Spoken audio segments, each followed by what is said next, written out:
Machibo, your EVO 2016 Guilty Gear Xrd Rev champion. The Japanese publication in an interview said, I have a 50% chance of winning Guilty Gear Xrd Rev at EVO 2017. I don't need to solely focus on the game. I can focus on Street Fighter V a little bit more. You won't find him in this top 8. Because the most motivated man in East Japan took him out. Kid Viper took him out. Outplayed him. And of course, that brings us to the Evolution 2015 champion, Ogawa. Where is he? What happened to him, Ryan? Not in the top 8. What do you mean not in top 8? What happened? He got busted up. Not going to find him. Let's talk about who we are going to find, though. Who are we going to find? We're going to find in winners, Nage versus Tomo. As expected. Nage taking out players such as Machibo himself and Samito, who we are going to find in losers. We'll talk about that in a second. Tomo went across Mr. K from the U.S. Jonio took out Ogawa, as we were just saying. In a double perfect. And took out Teresa, who we're also going to see in this top 8. So that's our first match. Our second match is going to be Omito versus Pure Pure. Omito, one of the favorites to win the tournament. Yes, absolutely one of the strongest and most consistent players of the past year, for sure. Took out Lost Soul on his way up to top 8. Also took out Zadi, a player who a lot of people thought was going to make top 8 this year. Definitely my pick. He's going to be going up against Pure Pure. Took out Elvin Shadow, Dogra, and Kadako to make it into top 8 winners side. You don't get this top 8 easy, man. You don't get this top 8 easy. Tell us who's in losers. In losers, we're going to have Samito and Teresa, who I already mentioned. They're in losers because they lost to Nage and Tomo. However, they did beat, Samito beat Kazunoko and Daru to make it in. And Teresa beat Marlin Pai, Sato, who we're going to talk about in a second, lost to Tomo, and then beat Bears. Really interesting, by the way, because he beat Bears to make it into top 8. Now he's got to go against Samito. So yeah. The best U.S. chip, and now... Out of the frying pan into the fire. Exactly. And in our last match, our other losers match is going to be Kazunoko versus Sato. Kazunoko beat Grover early on in round 2. Then he lost to Samito, beat Turio, KV, and Zadi to climb all the way into top 8. And Sato, a lot of people, he got on the map last year for a lot of people by beating Ogawa and then narrowly losing to Ogawa in losers. Almost single-handedly removed the champion from the tournament. That's right, but this year he's on top of his game, playing better than ever before. He beat Kizzy K, beat Turio, then went on into the top 32 bracket, lost to Teresa, beat Yoshiki, and beat Koichi to get in. Man. The paths were not easy, Jazz. And the best thing about this year's top 8 is this is the new era of Guilty Gear, man. You get a lot of that new stuff. The new classic matches. Nage versus Tomo? How about Omito versus Pure Pure? I didn't see that one coming, man, but I think a lot of people didn't. I don't think a lot of the JP people saw that coming either. Samito versus Teresa, Mikado Classic, Kazunoko, the legend, versus Sato Venom, and there's a little bit more to that meets the eye. But baby, I can't. Oh man, I'm so excited. You see these players, they get on that stage. So many of these players have just embraced this foreign tournament scene. They've come out here, they're showing them their personalities on camera. It's awesome, man. I'm so excited. Yeah, these matches are going to be great. We had a lot of great matches yesterday. If you missed out yesterday, go watch the archives because it was Guilty Gear all day and it was fantastic. We saw all these players climbing, and yeah, it was great. It's like you said, man. It don't come easy. It don't come easy. You had to beat good people to make this top 8. There were no slouches in this top 8. You had to take people out. So let's talk a little bit more about our first match that we're going to see. Nage versus Tomo. What can you tell us about this match, Daz? Nage is the most motivated player in East Japan, hands down. You saw him at Arc System Works Fighting Game Awards show being one of the first people to put Machibo, the defending champ, into a loser's bracket earlier this January. Since then, he's had a bit of a slump. Outside of the Tenkaichi Budokai series, had a bit of a slump. Par results, subpar results at KSB, subpar results at Psy. However, he has come on so strong at this Evolution tournament. He's in winner's top 8, man, winner's side. He's been on this stage before. He's, again, somebody who has a lot of experience in this foreign tournament scene. EVO 2015, knocking on the door. We saw him in that grand final versus Ogawa. At that time, Ogawa, his demon. Since then, his Nage's thing, he's always good to beat the demon eventually. And you saw that happen yesterday against Machibo, beat him clean. Tomo, of course, is a special case. Tomo started playing this game competitively with the first version of Guilty Gear Xrd. And since then, in that 3-year jump, since he got that Leo character, he has been moving all over the country, getting better in different arcades, perfecting his gameplay against different matchups and different players and different styles. You want to have this Mega Man image of him. And the best part is both of these guys are just so much fun to watch, man. They're very animated, Tomo in particular. And, of course, we can't sit here on this top 8 stage without giving thanks to R Kappa for putting Tomo in this tournament. They recognize the greatness of this game. They recognize how intense it is and how fun it is to watch. And they wanted to put a fun-to-watch player on that stage with their name on it. Huge shout-outs to them. But he's going to have his hands full against Nage, man. I got to think. We've seen this matchup before quite often in Mikado, but it's going to be up to Nage to be able to quickly adapt on what Tomo wants to do in the match. This guy can be a nut. If you let him in, this brother will put you to sleep. Yeah, didn't he double perfected Ogawa to put him into losers, right? Yeah, he double perfected. I mean, that kind of says it all right there, right? I mean, if you let him get in, he's just going to steamroll you. Yeah, and again, super hot cold player. You like you said, you gotta ice him. In fact, if I were Nage, if I lost the first game, I would go to character select screen, just take a minute. Mm-hmm. Very hot cold player. This is someone that you can, it wouldn't be strange to watch him go into the arcade against good people, mind you. And that arcade, of course, we're talking about Mikado, we're talking about Namba Hills, some of the best arcades in Japan. Posting up 40-game win streaks, 30-game win streaks, 50-game win streaks against not low-level people. Good people. Yeah, people who have made top 8 at EVO. Yeah, exactly. You sit down, you let this guy get hot, he will, like you said, run all over you. He's a monster. He's an animal. He eats with his hands. He does not chew his food. But with that said, if there's anybody who can control the pace of the match, slow him down, put him on ice, I have to think it's Nage, right? Nage, I mean, this guy is methodical. He's going to look to control the space, going to look to keep him out. His anti-airs are impeccable. I think he can do it. Anti-airs are impeccable. Not only that, but just overall ground game, but also ability to adapt, ability to digest the match, understand what's going on. This player in the long sets is just, bro, look, man, you cannot be deceived by appearances with these players, with these games, with these players. These dudes have fangs, man. I'm serious. This guy goes home and does an insane amount of work. He clocks in at work, clocks out, goes to the arcade, clocks right back in. And, man, you've got to think if he can tame this beast Tomo, we're gonna get. Let's not even talk about it. Yeah. Let's go into it. Getting a little ahead of yourself, but Yeah, I know where you're going with that. And I think honestly, I think a lot of people expect Omito to be Puri. I think he's definitely the favorite in that match. So the winner of this, I think, is expected to fight Omito, and either of those would be a fantastic match. So let's go, man. Looks like they're all set. Nage, of course, representing that signature pink Faust. And hey, there's a story there. No, I'm just kidding. He just likes pink. That's what he said. He's like, hey, man, there doesn't always need to be a story. I just like pink. And of course, his opponent, the White Lion of Japan. This guy has just, man, this guy's on the stage with Timberlands right now, ready to stomp some people out. Can't wait. I'll tell you, this is the first time that I've actually seen Tomo not smiling. He is dead serious right now. The intense feeling when you stand on that top 8 stage, man. He's never been in a setting like this. You got to imagine, what kind of effect is the crowd going to have on him? What kind of effect is that noise going to have on him?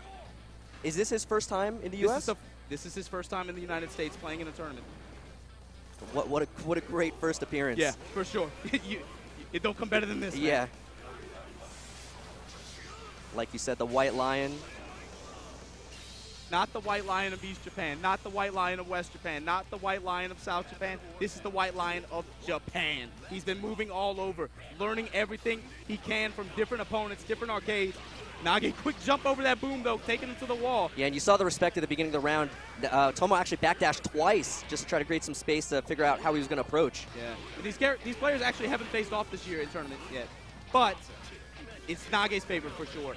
Faust is able to control the pace of the match in the mid-screen.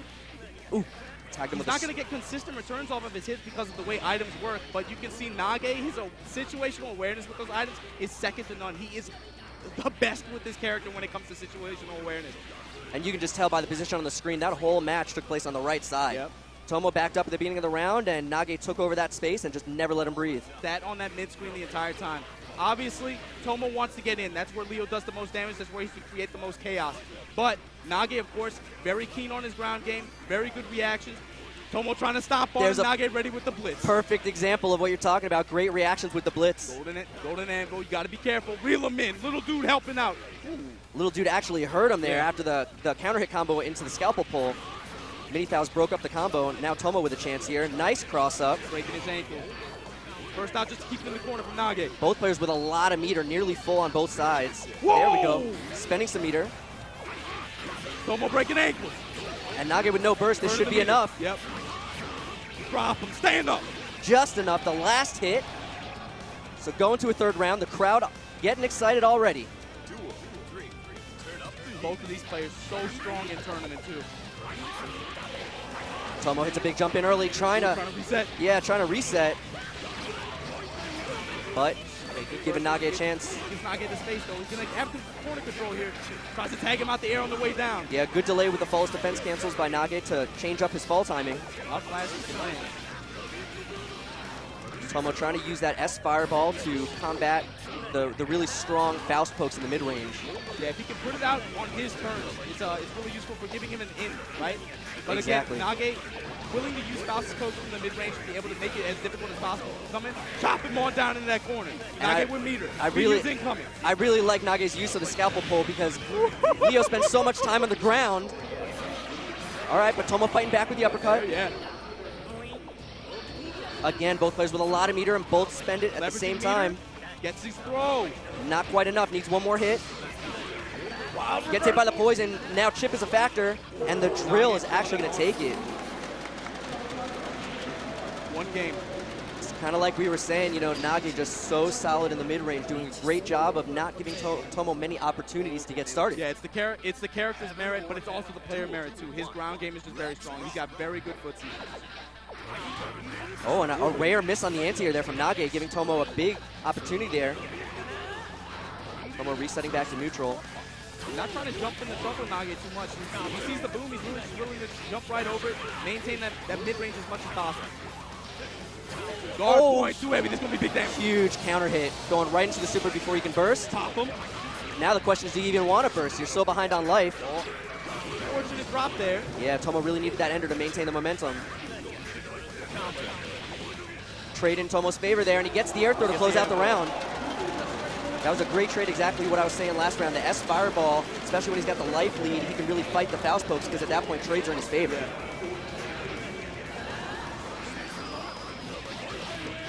All right, Black Hole. Probably not a very good item in this round. It's just going to pull Leo closer to... Leo what he wants. Yeah. All right, little knockdown nice here. Guy putting the Krispy Kremes out there. Gets blown up, though. Blows up both of them. For a second, I thought Tomo might go into the guard point to block the bomb. That would have been sick. There again, yes, fireball. Another mini foul. It's a great item in this matchup because, again, Leo's a very ground-based character, wants to stay on the ground, but here's an even better item. Meteors, you can see Nage immediately going in once the meteors are thrown. Oh, the Jank 2K hitting on the opposite side. Item Making super. It rain. Oh, no, knocks himself down. But the bomb prevented Tomo from actually getting in. It's unfortunate for both players. Golden hammers. Nage just controlling this corner with Far Slash. Control is so intimidating. Wants to play. Meteor's going to be enough. No, he drops the combo. It would have been. Giving Tomo a chance to close out this game, and Nage burst could be a little risky. He wants to try. Whoa, gets the hit. Not quite enough. Tomo gets it. Tomo with the big fist pump. He's feeling it. And this is what you're talking about. Don't give him any momentum. I'm telling you, you got to keep this guy cold. Don't give him momentum. Do not let him have confidence. This guy is... I told you, man, he is an animal. He has fangs. Do not let him run. Nage cannot waver here. He's got to stay strong, and he does. Opens up with the 5P. Perfect opening. And playing that kind of match, that long-range control match, it can be very taxing in most games, I think. Nage just, again, he's got to find some way to keep this animal caged up. Right, great little combo there from Nage. Got the Oki, but nothing came from it. And an H fireball that time from Tomo, trying to get some momentum. Blocking the 6 heavy. Not that easy. Nice. Backdash to the pogo. Gets the knockdown. Trying to go in, but the super. Can he guess it? What's the pick? All right. Regular Black demon. Death.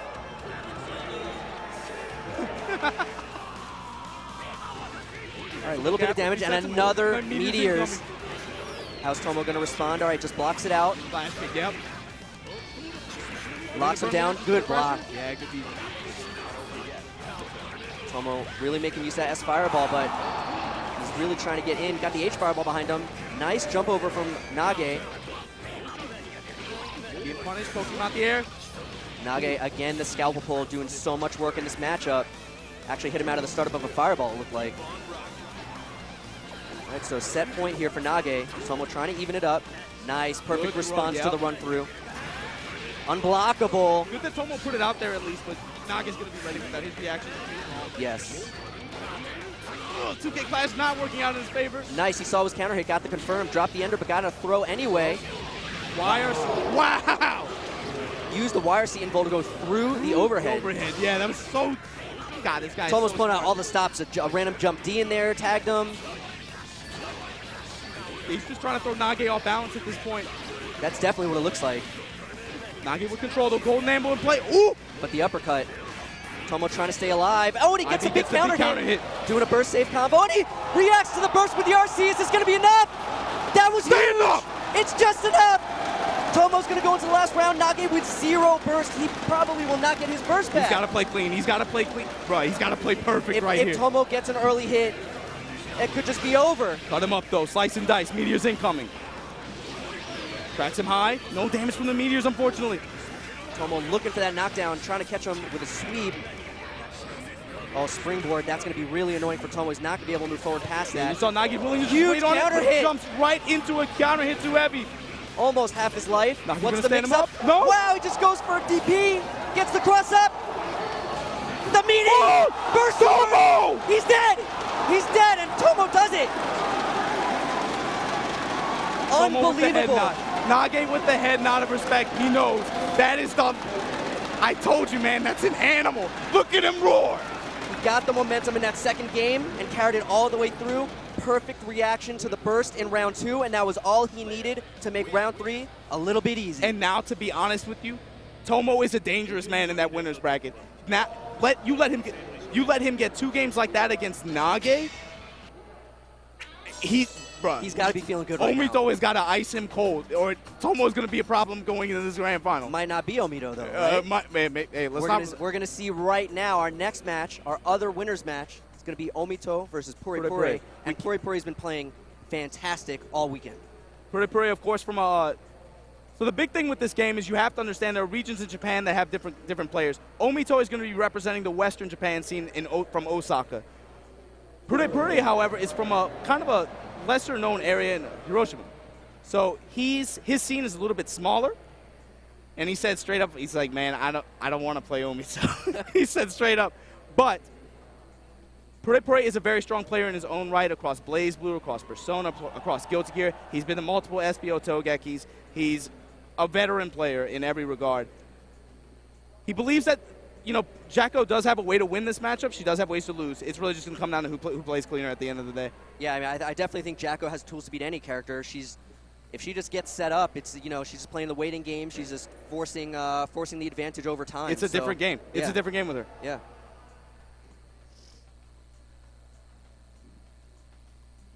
Oh man, man, when he got up from that chair and roared, oh god, that I'm telling you, man, he's a problem now. He's got the 2. Oh, let's take a second, real quick. Thank our sponsors. Gotta take a second to thank Kwamba. Take a look at their sticks, their stick bags at KwambaUSA.com. 50% off store-wide with code EVO 2017. Huge shout out to Kwamba. Really high quality sticks. But sorry, what were you saying? No, man. Look, the combo sticks, they look nice, man. They're more entertaining than what I got to say. But yeah, I'm excited to see this match. Puri Puri, like we were saying, Jacko. Let's take a second actually and talk about Jacko, one of the new characters in an EVO top 8. This year we have 4 new characters in our top 8 that we've never seen before.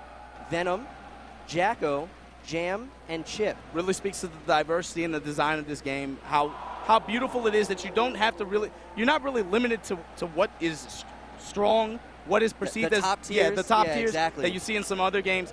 The engine really allows for a lot of diversity, not just in play styles, but also in ability to express yourself through a character, and it's reflected. really well in this top 8. Yeah, I think that's always been a hallmark of the Guilty Gear series. Yeah.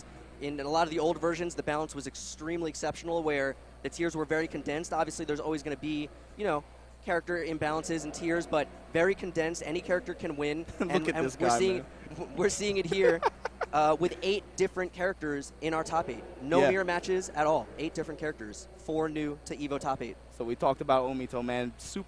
One of the most popular players in Japan, of course, because he's really the strongest player in West Japan right now. His nickname, Kansai no Urabansho, the #1 head doogie in charge of West Japan. They call him Kansai no Urabansho. He's always wearing the shades, giving that little neck up. Willing to play with them on here against Pure from Hiroshima. And he's coming off a hot win from KSB. Yeah. So the momentum as far as tournaments go, a hot definitely win, with man. him. Yeah. Beat Ogawa in 2 sets. Lost to him in winners. Ran it back and took grand finals. Got his plane ticket here. Huge thanks to Stickbug and huge thanks to KVO squad for making that tournament and continuing to encourage international exchange through fighting games with that tournament series in Osaka. Huge shout-outs to them. Absolutely. Absolutely. So, yeah, Omito, I talked a little bit yesterday. He was actually my pick to win the whole thing. So my pick's looking pretty good right now. I'm feeling pretty good. You're pretty. Ogawa's out. Machibo's out. Omito's in. I mean, Tomo's now sitting in, winners finals. So whoever wins this is going to have their work cut out for him. But I think Omito can do it. And that loser's bracket is going to be nasty. Yes. Loser's bracket is going to be nasty. Yes. And so something interesting about Pure, something he said was, he said the match that I want to show you guys, what I want to show you guys here today is that this game, just like we said earlier, any character, you can do anything with any character, man. He said, I want to show the kind of matches that will make you say, I can do anything in this game. And that's exactly what we were talking about with the character diversity. A perfect example. So if you're not familiar with Jacko, while we just have a few more seconds here, just explain real quick how she works, because she's really not a very highly represented character. Yeah, she's not a conventional character. She's not conventional. Yeah, she's not conventional by any means. So what you're going to see by her meter in the corner of the screen is you're going to see, first of all, 4 little boxes that represent cooldowns of abilities she can activate, and then they go on cooldown, and she cannot use them again until they're prepared again. Yeah, we'll walk you guys through it. This character is very RTS inspired, we could say. Yes, absolutely. Absolutely. Johnny, of course, going to utilize long pokes. And he has a unique mechanic in his coins. When he lands those coins, he's going to level up a stance where he can either unleash an attack or he can go for movement, called Misfiner. And so you see that little house on the right side of the screen. That's the house that Puri said, and it's going to spawn minions, but only if he's not getting hit, which he's not really doing a very good job of not giving him the chance. Omito is going to be very well versed in this matchup. Shonari, one of the stronger Jackos in Japan, lives in his area. He knows this matchup really well. He's very familiar with the situations, very, very, very good with understanding how to kill this character, and he is putting it on display. Catches him with the quick TK. Puri didn't see it coming, and a quick round 1 there from Omito. Puri started out great, forced the early burst from Omito, but then he lost momentum, and it was all Omito after that. Setting up all 3 houses. So Jacko often puts you in the situation where you have to choose to either go after her or go after the houses, because you can't kill them. Yes, very good with establishing this unique kind of cat and mouse game. But again, Omito now going to ignore the house because he's got the pressure in the corner. Puri's got to try to block it out, but he gets tagged. He's going to do a lot of damage with the guard beater, and yeah, he's going to burst. Yep. All right, Puri trying to hold some offense here, give the minions a chance to spawn. And here you see slowly taking over the screen. With some of these strings, he's not even necessarily aiming to hit. He's really just trying to buy time for more minions to come out. Exactly right. You can see a little wizard making his way over, going to attack Omito in the air, but it actually stopped that throw from knocking down. Yep. Puri's still able to close out the round, though. Jacko, more than any other character, so momentum-based. If you let her get set up, if you let her get started, if you let the minions spawn, sometimes it can become too overwhelming to come back from. This character is all about very hard momentum swings in one direction or the other. But this is worst-case scenario. Puri now trapped in the corner. There are no houses out, so no minions can come to the rescue here. Good air movement out, though. Yeah, he gets out of the corner, but it looks like Omito's just going to take him right back to the other one. Corner to corner. Watch out for the TK again. Oh, and he just lets it rip. Catches him out the air. Great reaction. You have to follow stat. And he reacts to the burst. Is this going to be a recurring theme, Jazz? That's a bad brother. reacts to the burst with the Roman cancel, blocks it. And I'm glad you easy used punish. that word. I'm glad you used that word. When you talk about Omito, everybody in the scene talks about how good his reactions are. This guy has the vision. Absolutely. He's got the impeccable spacing, the precise timing, and the great reactions. The trifecta. Yeah. All right, Puri trying to set up the houses, and this is what I was talking about. Omito's not trying to fight him dead on right now. He's trying to just kill the houses. Put pressure on the houses to maybe draw her in. Exactly. And then try to read the air movement on in, check her out the sky, and then get control of the match again. So there are 2 houses off screen. You can tell on the very right, it shows the level of the houses, so you can tell that they're off screen. Oh, the baby. Drop him. And Omito is just on a roll right now. Gets Going him up. with the TK. Cut him high. Omito now on set point. Puri really just, besides that one round, he has just not gotten anything started. Have not seen really any substantial combos.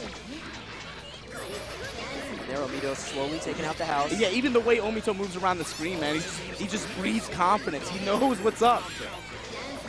Leaves that P house with 1 hit, so it is going to level up at some point. But is it going to matter? It might not. Losing a huge chunk of life, and Omito with a lot of meter right now. Level 3 queued up as well. Yeah, Puri has no resources. This should be it. That might be it. Yeah. Instant kill? Oh, no, he's just going to keep it simple. For a second, I thought he was going to instant kill. Not this early, man. Not this early. He's keeping He's not Naga. He's not Naga. He's not going to do that. So a good attempt there by Puri, but I think as most people expected, Omito able to close that one out. So our winners finals will be Omito versus Tomo. Again, the modern classic. They faced off a number of times over the year, but the other side of this top 8 bracket, man, it seems like every year we look at the loser sides of these tournaments and we're just like, man, this is nuts. Yeah, you really don't want to be knocked into losers in this tournament. I mean, congratulations to them making top 8, but the road is going to be so long from here. So our first losers match we mentioned earlier is going to be Samito versus Teresa, and as you mentioned, that's a Mikado Classic, right? Yeah, it's definitely 2 mainstay Tokyo players, 2 of the top players of their respective characters in that region. And Samito in particular, he said, you know what, I'm confident in this matchup. I played with another Jam player named Lox, who is also one of the better Jams. He's very experienced in the matchup, but the problem is, he said, it's like we talked about earlier, man. The characters in this game, the way this game plays out, it's very, very common for you to watch 2 people playing the same character and they look like completely different characters. This character, Jam, has the potential to create chaos. Chip has the advantage in this version, but he can't say with 100% certainty, you know, I'm confident. Exactly right. Let me handle this one. Meet Daigo the Beast Umehara at the HyperX booth. Thank you to HyperX for those HyperX headsets at Evolution 2017. We appreciate you. Come on out on July 14th from 6 to 7 p.m. Pacific time. Make sure you get some of your Beast merchandise. First 50 people who spend $100 get a free Beast cap. I'm sure it's a fitted. Go well with your Timberlands. Prize bundle raffle featuring HyperX goods. And you know we love HyperX headsets, man. Was that okay? Did I do good? You did good. Oh, yeah, man. See, I told you. I got it. So, yeah, you were talking a little bit about, you know, how the characters, you can feel confident in a matchup, but you might run into a player who plays that character a little bit differently. Yeah. I've actually found that you're 100% right. That can be a little bit of a detriment. Sometimes you feel too confident. You're like, oh, I know this matchup. I know exactly what to do. I know what to do in this situation. Exactly. And then the other guy does something different, and something you're like, whoa. you've never seen before, you have no experience against. You're expecting 1 or 2 things, comes out with a completely out of the left field third thing, and catches you by surprise. It's something Teresa said earlier. He's like, hey, man, if you look at his T-shirt, he's wearing a Frosted Flakes T-shirt. He loves Frosted Flakes. He said he ate a lot of them in middle school, was responsible for his stature and the way he looks now. But this guy is all smiles. You see him on hitting the deck, man. Yeah. Marvel 2 style, hitting the deck. Talked about that yesterday. Not something you see very often from Japanese players. Usually they're used to the arcade, height. And or they're trying to emulate that experience through like other boxes or milk crates or whatever you want to use. Exactly. Teresa said, nah, I'm good. Put me on the floor. But Teresa, we also talked about yesterday, super animated, super excitable guy, very emotional. I mentioned to you last night, I was shocked at the tameness of his excitement after he made top 8. I expected like an atomic pop-off. I thought he was going to break the stage. Yeah, I mean, I'm sure he's nervous, for sure. Yeah. But yeah, definitely a bundle of energy. I'm sure he has a lot of respect for Vertigear. It's no offense to those guys. But, man, he's going to have his hands full with Summit here. But Summit, you got to talk about him. Your pre-Evolution Japan Sai winner. This is This is the Ninja Way Summit chip. This is one of the best chip players in Japan. You saw that side grand final where he ran Zadi, I think like six games to 1 in that grand final, after losing to Lox Jam in that tournament. However, he did beat Lox Jam in losers to get to grand finals. But in particular, the way that Lox won that set against him, and it's something that I'm kind of looking forward to see Teresa use in this matchup. Emphasis on throws. Jam can combo after her throw. I'm looking for him to use his ground game and use his strong offensive sense to create some sense of respect in the mid-range, go in for throws. That's right, and normally Jam's throw does very little damage because he only gets a couple hits and you get the throw scaling, but on Chip, every hit counts because he's got so low life. He's a low health character, yep. Wow, and just a round start 6H from Samito. 5 though. Air throw on deck. Teresa catches him with a meaty, gonna card up. He opts for a Genki run for his card. He's going to, in most cases, actually. A Genki Rin is what he prefers. He thinks the ability to create chaos with Chip off that overhead is more valuable than some of the other card ups. So look for him to go to that option most of the time. Makes sense. All right, Samito. Oh, Black B combo, but Summon and control, though. Teresa trying to get back to the ground. Wow, normal goes the wrong way, giving Teresa a chance here. He's got a lot of meter. Oh, super. Using the mix-up opportunity. Great block by Samito. Summit with the defense. He ain't known for that. Yeah. He ain't known for his defense. This brother came ready. Look at that intensity. But that defense is what it's going to take if he wants to go far in this top 8. That was fantastic. That jam super is actually plus on block. It's completely safe. So and it's invulnerable from frame 1. Yeah. So they use it to set up meaty mix-ups like that. Take him to the skies. Drop him down. Very important to get out the corner against Chip. His mix-up game is what defines his character in addition to his movement, right? But you got to find a way to get out of that corner because his mix-up game gets amplified, and then Samito about to show you why. Or not. Teresa's about to deny him. Yeah, perfect timing on the dead angle. Summit still with meter, though. Nice grab. Gets the grab out the run. OTG. Woo! Nice air grab. And that's a wrap. Yeah, saw the startup during the YRC freeze. Easy air throw. Confident fist wave, letting people know he's still mentally checked in, bro. This brother's focused. But you saw the seriousness on his face. Teresa, too. They're both Yeah, man, serious. bro. This is serious business. I'm telling you. Oh, doesn't shake out of the stagger. Teresa with a good defensive grab. Yep. Now, this isn't going to knock down because he didn't have a card. And Samito actually gets the better half of the exchange there after the tech. Wow, going for a sneaky reset there. And this is kind of what I expected in this matchup, chaos. Yeah. A lot of scrambles. These are both very high-paced characters. Oh, no. And a bad burst from Teresa. Perfect punish from Summit, too. Going to take him to the wall. Oh, went for the air grab, no dice. Yep. Teresa one step ahead, gets him a hit, but again, no knockdown. Jam can't really get a knockdown without a card. That's after sick an jump air K hit. air to air. Look for them to do that against a lot of characters today. But Samito on set point, 3 rounds He's straight. locked in, man. He's ready to go. Teresa, you got to show us something, baby. Great DP, followed by a great 6B. Yep. Good block. Push him. Tagged by the 2H and a great reaction for the conversion there by Tags him Samito. out the air off the wall. Alpha. Not quite. Wanted to get the meter. Yep. Make it rain. Maximilian. What a combo. Last chance here for Teresa. He's got to make something happen. He's got no life. And that's going to be it. That's it. Oh, he just gets good burst. time. Last chance for real. He's got a lot of meter. Oh, misses Bad the punish. DP from Summit. This could be the Card opportunity up. he needed. And no Summit fear. gonna bet it all DP. 3 dragon punches in a row. No fear. Samito eliminates Teresa. And flexing. Man, I love to see this. So unfortunately, Teresa eliminated. Great showing by him. But Samito is going to move on 4 rounds straight. Yeah. Samito looking real strong right now. Like you said, winner of the Psy tournament not too long ago. He said straight up, I feel really good right now. I want to win this tournament. And, you know, we talked about him being known for Chip. You really can't talk about Chip right now without talking about Rev 2 Chip, character that notoriously got buffed and is in a lot of talks to be top tier in this version. You know, Omito said he watched the side tournament where he saw Rosati Raven go up against Summit Chip. I said, hey, what did you think? He said, man, those are some strong characters. And Omito plays Johnny. That's right. And Omito plays That's right. Johnny. So Chip stronger than really he's ever been before. Yeah. So Samito still in the bracket, still can do a lot of damage. And now we get this is going to be a special one. I said it yesterday. Sato Venom, we got to talk about how he got here. Last year, we saw him, the EVO 2015 champion, where most people would have looked at their pools and said, man, I got to fight Ogawa after this. Sato Venom went home with a smile on his face, booted up the game, and grinded. And he defeated Ogawa in winners last year. Nice guy, put himself in losers. Yeah. Tried to eliminate him all by himself. Yeah, they wound up meeting back up in losers, and it was an extremely close second set. Ogawa barely edged him out, but I think, like I said earlier, I think that put Sato on the map for a lot of people. For sure. He's a mainstay at Mikado. He's on the stream all the time. So if you watch the Jonio stream, shout out to Jonio.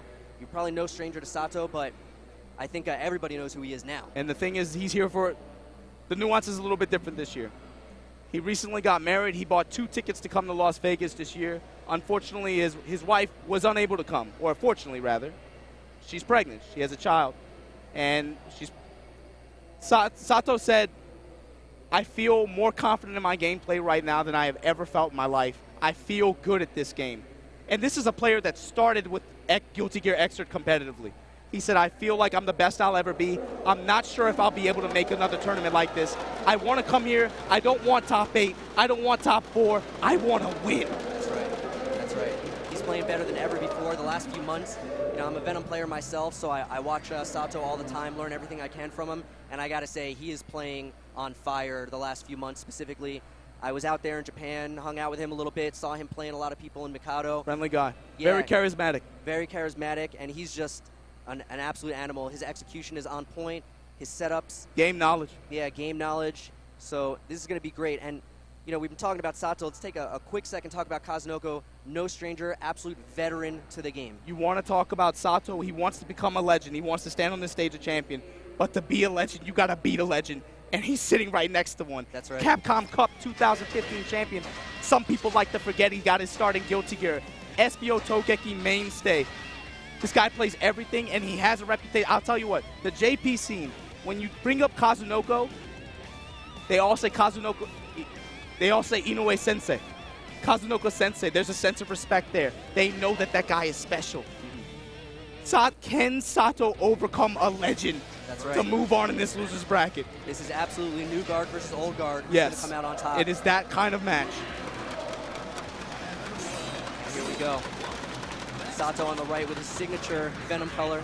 Sato said he's pretty confident against Raven. He feels like Venom can win this matchup. He has a much easier time than most characters that deal with Raven's the problems that Raven's going to present. Finds himself with his back to the corner. Good defense. Good defense on the last mix-up, though. Getting tricky, air dashing back into the corner, but that could cost him. Bad struggle on down. Taps him out the back dash. Puts that ball out there. Good air throw from Kazunoko, letting it rip. Sato now with the corner control. Big 6Ps. Another big counter hit. Woo! Oh, and a perfect reaction. And that's what everybody talks about with this guy. His sense, his reversal sense. He's known for it in every game. But Sato with a reversal of his own. Burst Archangel. Making a big investment there, spending his burst on the super. Trying to close out the round. It's going to be close. Got to get out of this mix-up, and he does. Taking his time getting out of this corner. Sato he gets air grabbed. Barely gets air grabbed by Kazunoko to close out that round. After the patience, finally commits to the air grab, and Kazunoko's ready. Very close first round. Both players without half burst. First knockdown's going to be big this round. It goes to Kazunoko. Oh, and the reset. Bad backdash. He gets pushed to the wall for free. And this Kazunoko is really, in control. This is where Venom struggles. No meterless reversal. He needs burst to have Burst Archangel even available. Ooh, willing to just bar it with close though. Push him back out. Dead angle back for corner control. Yeah, he just wants that knockdown. He wants to get back on offense. Sato returns the favor with a dead angle of his own. Yeah, just to get back to mid-screen. Nice air grab. Here comes the setup. Nice. Rushes him. Drop. Wasn't confident in hitting the jump dust. Goes for the conservative ending there. Oh, he drops the integrity match circle. That's going to cost him. Now he's going to get air thrown into the corner. Kazunoko with the grab. Got to be careful how he bursts. We talked about this a lot yesterday. Raven extremely hard to burst. Hits him to the corner too. All right, nice. Utilizing the teleport to get over the pin. Gets air to air into super. Wow. Kazunoko. You talk about his decision making, his ability to recognize, just strong fundamentals, man, across all games he plays. Yeah, good decision making. Absolutely. So Sato down a game now. He's going to have to make some adjustments here. Oh, when he gets caught, Slam that's and exactly jam. how game one started. Yep, and again, we talk about Raven. Whenever you get hit by Raven, whenever you get command grabbed by those special attacks, it makes it snowballs into itself. He gets stronger, he gets more excited, he gets stronger, he gets faster. And just Sato trapped in this corner. All right, gets a fortunate 5H there, trying to throw, but he gets caught by the reversal super. Wow. Sato opting for a setup there that would switch sides. He wanted to try to put Kazunoko in the corner, but not reversal safe, and he gets tagged by another command grab. He's got to watch out for that. That's 3 in a row. The Kazunoko starting, yeah, you can see that sense of, that overwhelming offensive sense that he's so well known for. Oh, this is a bad look. Sato immediately put in the corner. And you can see that little combo there, Kazunoko going for a burst save combo. Sato recognizing that Kazunoko was going to keep doing a burst save, so he actually just bursts on defense. Oh, but a dust hits. It's going to be a big combo, get him some excitement. Worst case scenario, too, Raven's got meter and excited. Sato's trying to work his way out of this corner. It's so difficult. Good to air get there knocked from down again. Kazunoko, and he's got meter. He's got meter, burst, he's full deck, resources full deck. Nice, recognizing that the ball was not going to be meaty, jumps out, but he gets tagged anyway. The blitz, all the in on the counter blitz. Is he going to get burst back? No, and Sato Venom falls to Kazunoko. So a good attempt by Sato. You know, I have to say, Sato, it was a good attempt. It looked like he was playing a little bit on his back foot the whole time. Not really how you're used to seeing him. Normally he's very in control, very, very methodical. We just weren't seeing that here today, and I think maybe that's even a testament to Kazunoko, just such a powerful player. I mean, he's a legend across multiple titles. He's in semis for more than one game today, too. That's Kazunoko, man. What do you say? Capcom Cup 2015 champion coming on strong. Exactly right.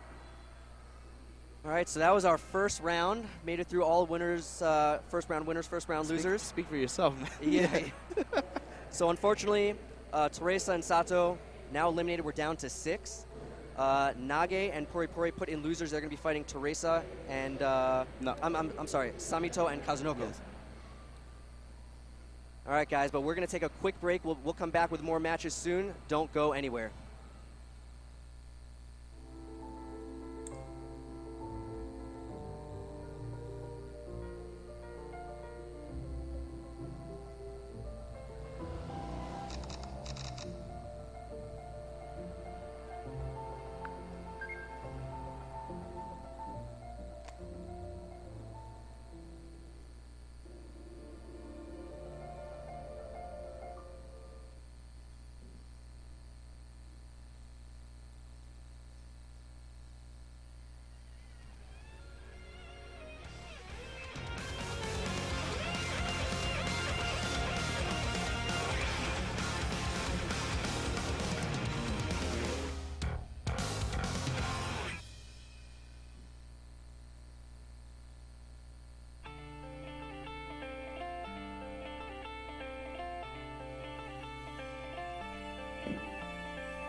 Welcome back to Evolution 2017 Guilty Gear Xrd Rev 2 Top 8. Once again, my name is Jazz. Some people know me as Majin Obama. Please don't ask. It's very difficult to say with a straight face. But of course, I'm here with none other than the fighting game scientist himself, as seen on ESPN, Mr. Option Select, Ryan Hunter. How you doing, sir? I'm doing great. How could I be doing any better? We're seeing the top 8 of Guilty Gear Xrd here at EVO 2017. How could I be doing any better, Jazz? And we got some special matches coming up, man. We got some special stuff coming up. I know you're going to like it. Yeah, so I think the next match we're going to stay in on the loser side of things. We're going to see Puri Puri versus Samito. Let's talk about that matchup a little bit. We talked about Jacko being a little bit of a unique character. Yes. I have to think, though, Chip is not a good matchup. He's just so much maneuverability. Jacko likes to set up some houses, slow down the pace of the match, start to control space using the minions, and I think Chip's is not going to be having any of it. But the way, yeah, exactly. The way Chip applies pressure, the way Chip does offense, and the way Chip can move around the screen, he can remove the servants from the sphere of influence in the match. He's actually one of the characters that straight up can just beat her. Not only that, he plays Jacko. He's got a gold rank Jacko in the arcades. He's got one of the higher rank Jackos. Yeah. I didn't know that. Yeah. I didn't know that. I know it's very common for a lot of the arcade players to have sub cards where they have they mess around on secondaries. Yep. He has a gold ranked Jacko. He knows his character inside and out. Not only that, but of course one of the other stronger Jackos in Japan, FG. He plays with him pretty often. He's going to know this matchup really, really well. Puri Puri's going to have his work cut out for him. He's going to have to make some tight plays. I have to just think, really, I can't stress enough, I think this has got to be a nightmare matchup. Not only does Chip have the maneuverability, we saw a lot when Omito was fighting Puri Puri, how Puri Puri might get some houses on the screen, and then Omito would get some corner momentum, and there's always in the back of your mind, you're thinking, I got to land some hits, consistently, because if she just blocks over time, the minions will come and save her. Exactly. Right? The cat and mouse game that develops between the two. But of course, Chip is one of the most mobile characters in the game. He can play that game. But I was going to say, if Samito gets into that exact situation where, there's some houses off screen and he's trying to hold a corner position, Chip has so many ways to just land one hit. 6K, True. Run up and get a grab. A tricky, left-right mix-up, an FDC cancel. He's very good at consistently getting small hits, and that's going to make it very hard for the minions to come and save Sliding Jacko. normals as well. Mm-hmm. Yeah. And of course, we can't talk about Chip. Can't talk about Chip getting buffed without talking about Gamma Blade. Yes, we mentioned that his pressure naturally is going to be a problem for her houses, and you got to credit it to Gamma Blade. It was good before, and now it's way better. It's questionable. Way I would better. say questionable. Yeah. Bachi. So it'll be interesting because we mentioned the power-ups when Puri Puri was fighting last. One of the power-ups she can actually activate every 10, 15 seconds or so is called Aegis Shield. It actually nullifies projectiles. And when you think Chip, you don't really think projectile character, but I would not be surprised to see Puri Puri activated as often as possible just to nullify Gamma Blade. Yeah, and that's going to be a big point for Samito to go in too. He has to be able to react to that moment, be able to try to attack her, interrupt her while he's activating it, if possible. I don't expect Puri Puri to do it willy-nilly in neutral, but it's still going to be tough for him, man. He's going to be difficult for him to find that spot again because Chip can so freely move around the screen. This character is so incredible because not just because of the offensive tools that he has, but because the screen is his jungle gym. He can just jump around, fly around, do whatever. Yeah, the most movement options of any character in the game. But it's just hands down. You get caught, that might be the end of you. But, I mean, this character just breathes freedom. Yeah, very hard to catch. Very hard to catch. And again, you would think, that kind of mindset is in Jacko's favor because she doesn't have to chase you down, right? You have to chase her down. She wants you to try to, make mistakes coming to her, but it's going to be tough because Chip can just be anywhere at any time, teleport YRC. It's going to be a problem. Yeah. I'm really interested to see how Puri Puri approaches it and how he tries to slow down the movement options of Samito. See the players here setting up. Puri Puri there, the red glasses matching his shirt.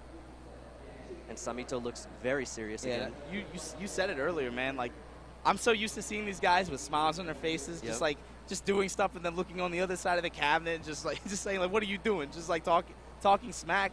But you see all business faces up here, man. These brothers came to play, I'm telling you. They know they did their job yesterday, making it into this top 8. They don't want that to go to waste. They want to go the distance. Yeah. Man. The people that aren't on the stage, like we said earlier, you think about the people that didn't make this top 8 stage. These guys are thinking right now, this is my chance. this thing is wide open. This thing is by no means settled. That's exactly right. And like you were saying, some of the people who we expected to see on the stage were taken out by these players. Your Daru's taken out by Samito. Your Dogra is taken out by Puri Puri. Kadako taken out by Puri Puri. So, Nuts. it was just a slaughter fest yesterday in top 32, and they emerged victorious. Yeah, and the coolest thing about this tournament, this Evolution 2017 Guilty Gear Extra Rev 2 tournament, is that we have most of the winners of the big tournaments for this game over the past 2 years present.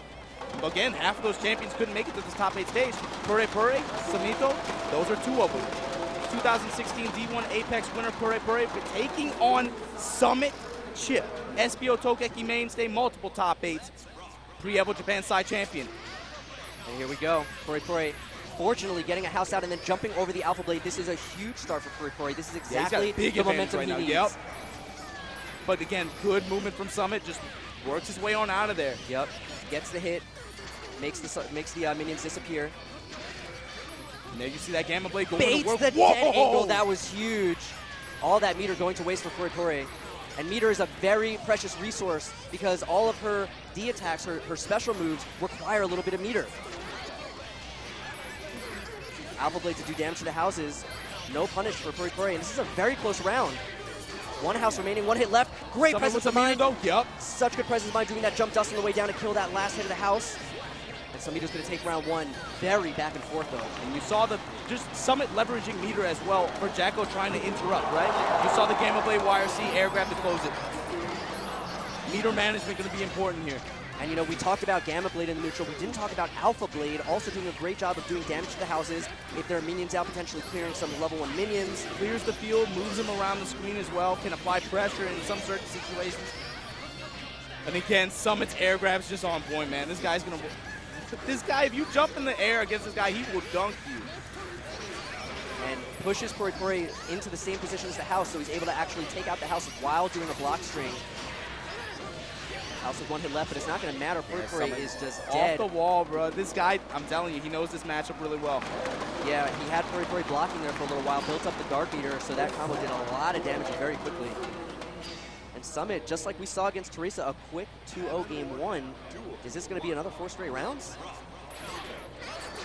A good opening by Puri Puri, but right back in it. Samito gets the jump dust knockdown. Catch him with a stagger. Puri Puri recognizing he has the burst out. That was going to do a lot of damage. And that was a very safe burst point as well. I like the way Summit tags those minions on the way up and down. Yep. Again, Gamma Blade YRC utilizing his meter to start offense. Look at the optimization there, man. Backdashing back into the house to reset the screen, but also drill kicking on the way down to do damage to it. Very smart. Incredible awareness. Gold burst on the table. Let's go. John Cena mode active. Gonna burn it off the overhead. Oh, empty low. Empty low. It's Talk so to hard me. to see the mix up. All right, doing a little bit of damage to the houses. Very smart. Off the wall. Ninja way. No dice. No knockdown. Oh, recalls the houses. Okay. So Puri Puri wants to try to reset the HP on those houses. They are level 3. He's going to reset them here. Not really getting an opportunity. Gets a knockdown. This is huge. He's going to reset those level 3 houses. And they're doing work. And now he's got the Aegis out, so cannot be cleared with Gamma Blade. He's going to do a lot of Chip, but Chip himself with 3 jumps, able to easily avoid the explosions. And Samito actually getting tagged with negative penalty there, but so low life left for Puri Puri. I don't think it's going to matter, but uh-oh. Yeah, tense situation. Whoa. Puri Puri wants this round. That was such a lucky trade for Samito. Puri Puri wants this round. What's the look? He needs this round. He's got to get some momentum here. Not quite enough. Puri Puri still alive. Time of factor now. Time of factor now. Diving in. Switching up the jump timing with the delayed dive there. And Puri Puri on the board. This will not be 4 straight rounds. Puri Puri up around here game 2. But an early air grab. And air summit. Man, look at the use of dashing 5K, man. That normal so fast with such good range. It's able. He can pop it 2 or 3 times on some houses and clear the field. Puri Puri giving up those houses, starting to rebuild. Got the K house out. There it goes. Puri Puri looking for a knockdown. He's fishing with 3H. Oh, and he gets a huge counter hit 6H. All right, so in the dust there. Bursts out. Trying to clear those houses. He does. S house now. Probably the weakest of the houses. Someone gonna build some meter here too. 6 nice anti-air. Drop him. Mix up. Blocks the gold burst. Bad situation here for Puri. This maybe going to be That might be enough. it. No, he No, drops not quite. it. Puri still alive. That S-House still leveling up. Nice block. Good block on the dust. Right, Tags him in mid-screen. Summit up. And now even on round Summit set point. Oh, and he gets tagged by the stagger there. Drops that heal on her too. Look at that damage, 50%. Chip normally doesn't do that much damage, but that little bit of guard meter and the unskilled opener. There you see Gamma Beast doing work. Late tech there. Tries to jump K to air her. And then they both trade sweeps. That's actually... Uh-oh. Danger! Chip Summit is comes so out the scary victor. here. Puri burst. And you can see Puri does not want to fight right now. Oh no, he ain't trying to fight this. Oh, but he gets the better of danger time. Big Look hit. at Summit's health. Erased. Blitzes the DP. Big hit. Summit bursting out. Gets the knockdown. He's got a block. Bad Oh, DP from Puri and safe Summit. jump. Gonna take it 2-0. Puri with the rare DP. We haven't really seen him go to that in the set. Yeah. Finally he goes to it, and Samito smartly going with the safe jump. Sniffed it out. Yep. So Samito on a tear, still advancing in the bracket, eliminating Puri. And again, thanks to Puri, again, coming out, showing what he's made of. Got this top 8 stage over a lot of dangerous opponents. So we're going to go to our other losers quarters match here.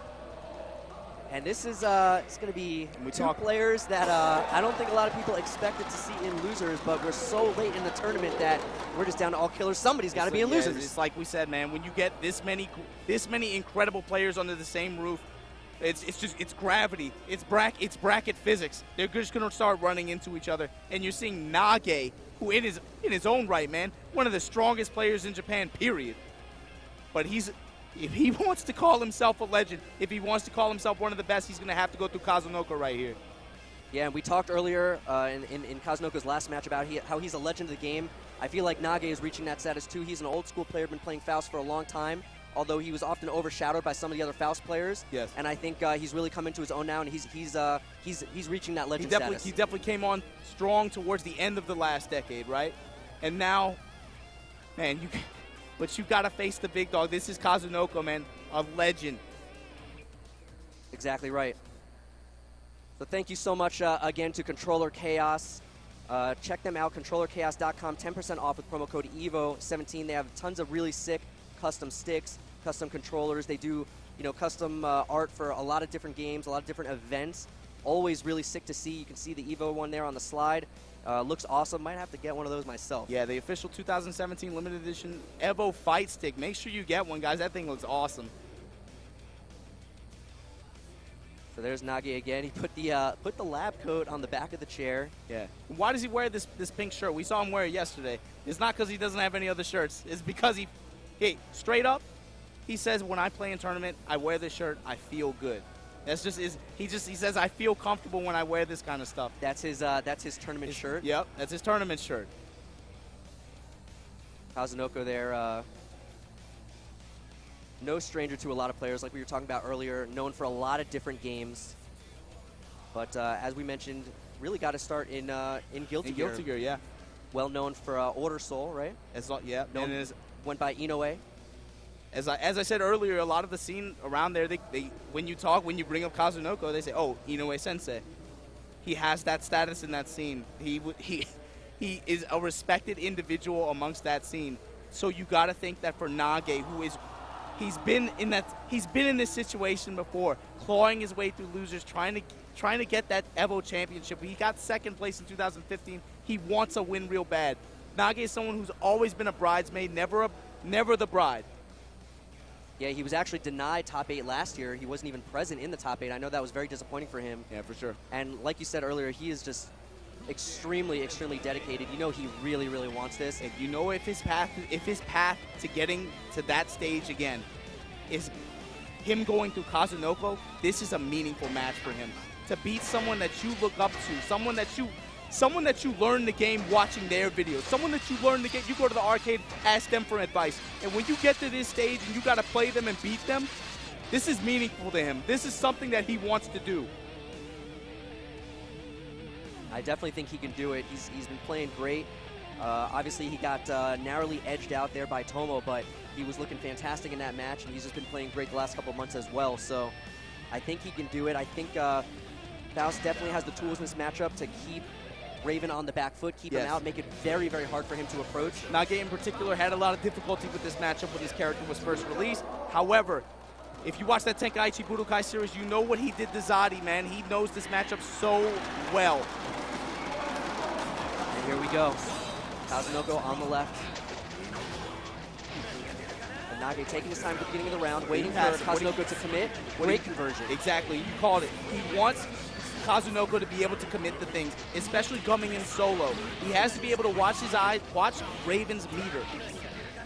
Yeah, what you don't want to do against a character like Raven is commit when you're playing a zoning character like Faust. You don't want him to commit to something, try to commit to controlling a certain space, and then be wrong and have him go somewhere else and give an opportunity to get in. So Nage is taking his time. He's trying to let Kazunoko make the first move and then react. Yeah, and the big thing from Raven's side, look for him to throw some needles, but then burn YRC on it, try to glide his way in there. If he has that YRC to be able to back himself up off of the needle throw, it's going to be much more difficult to block for Nage. Nage, of course, is keen on that. He knows that situation. Oh, my God. Knows just how many hits to take the round. What a genius. Something you very rarely see. He RC'd the OTG hit because he couldn't get any more, so he RC'd to get those last couple of hits. All right, Kazunoko, though, early on getting in. We didn't see this last round. Big opportunity here. Nice crouch confirmed. That's right. Early on, look for Nage to mash in some of those strings, put fear into the heart of the Raven player. This character has low health, very high guts, though. Nage's going to put it out on the table there. Trying to Abari there with 2S in the block string. I think he was looking for a reglide, but it worked out for him. Instant blocking the entire string. Smart by Kazunoko getting away from the bomb, but a great counter hit air-to-air conversion there from Nage, getting max damage off that opportunity. Something you're going to see from Nage a lot. Throws him up on the way in, too. Now Nage takes the corner, and this is a difficult escape situation for Raven. His air... Wow, he read the forward dash. You saw that? Yeah.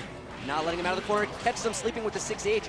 He's trying to get Kazunoko to burst. Oh, let's go, Nage! Oh, let's go, Nage! Blocks the burst, and that is it. A round that was looking extremely commanding for Kazunoko, and Nage turns it all around. That's the power. Man, this guy can be patient. This guy is zoned in. Incredible focus. Yeah, perfect decision-making there from Nage towards the end of that round. And you think he can't be patient? You think he won't wait you out? He's playing Faust. He is more than ready. Meteor's incoming as well. Nice block. Had just enough time to block.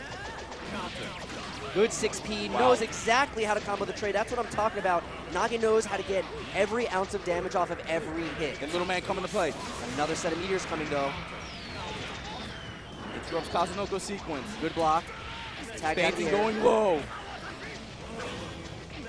Nage using that coward crouch to go under the needle. Nice Wow. reaction. Didn't want to get tagged by the needle. YRC the scalpel pull. Nage getting tricky. Yep.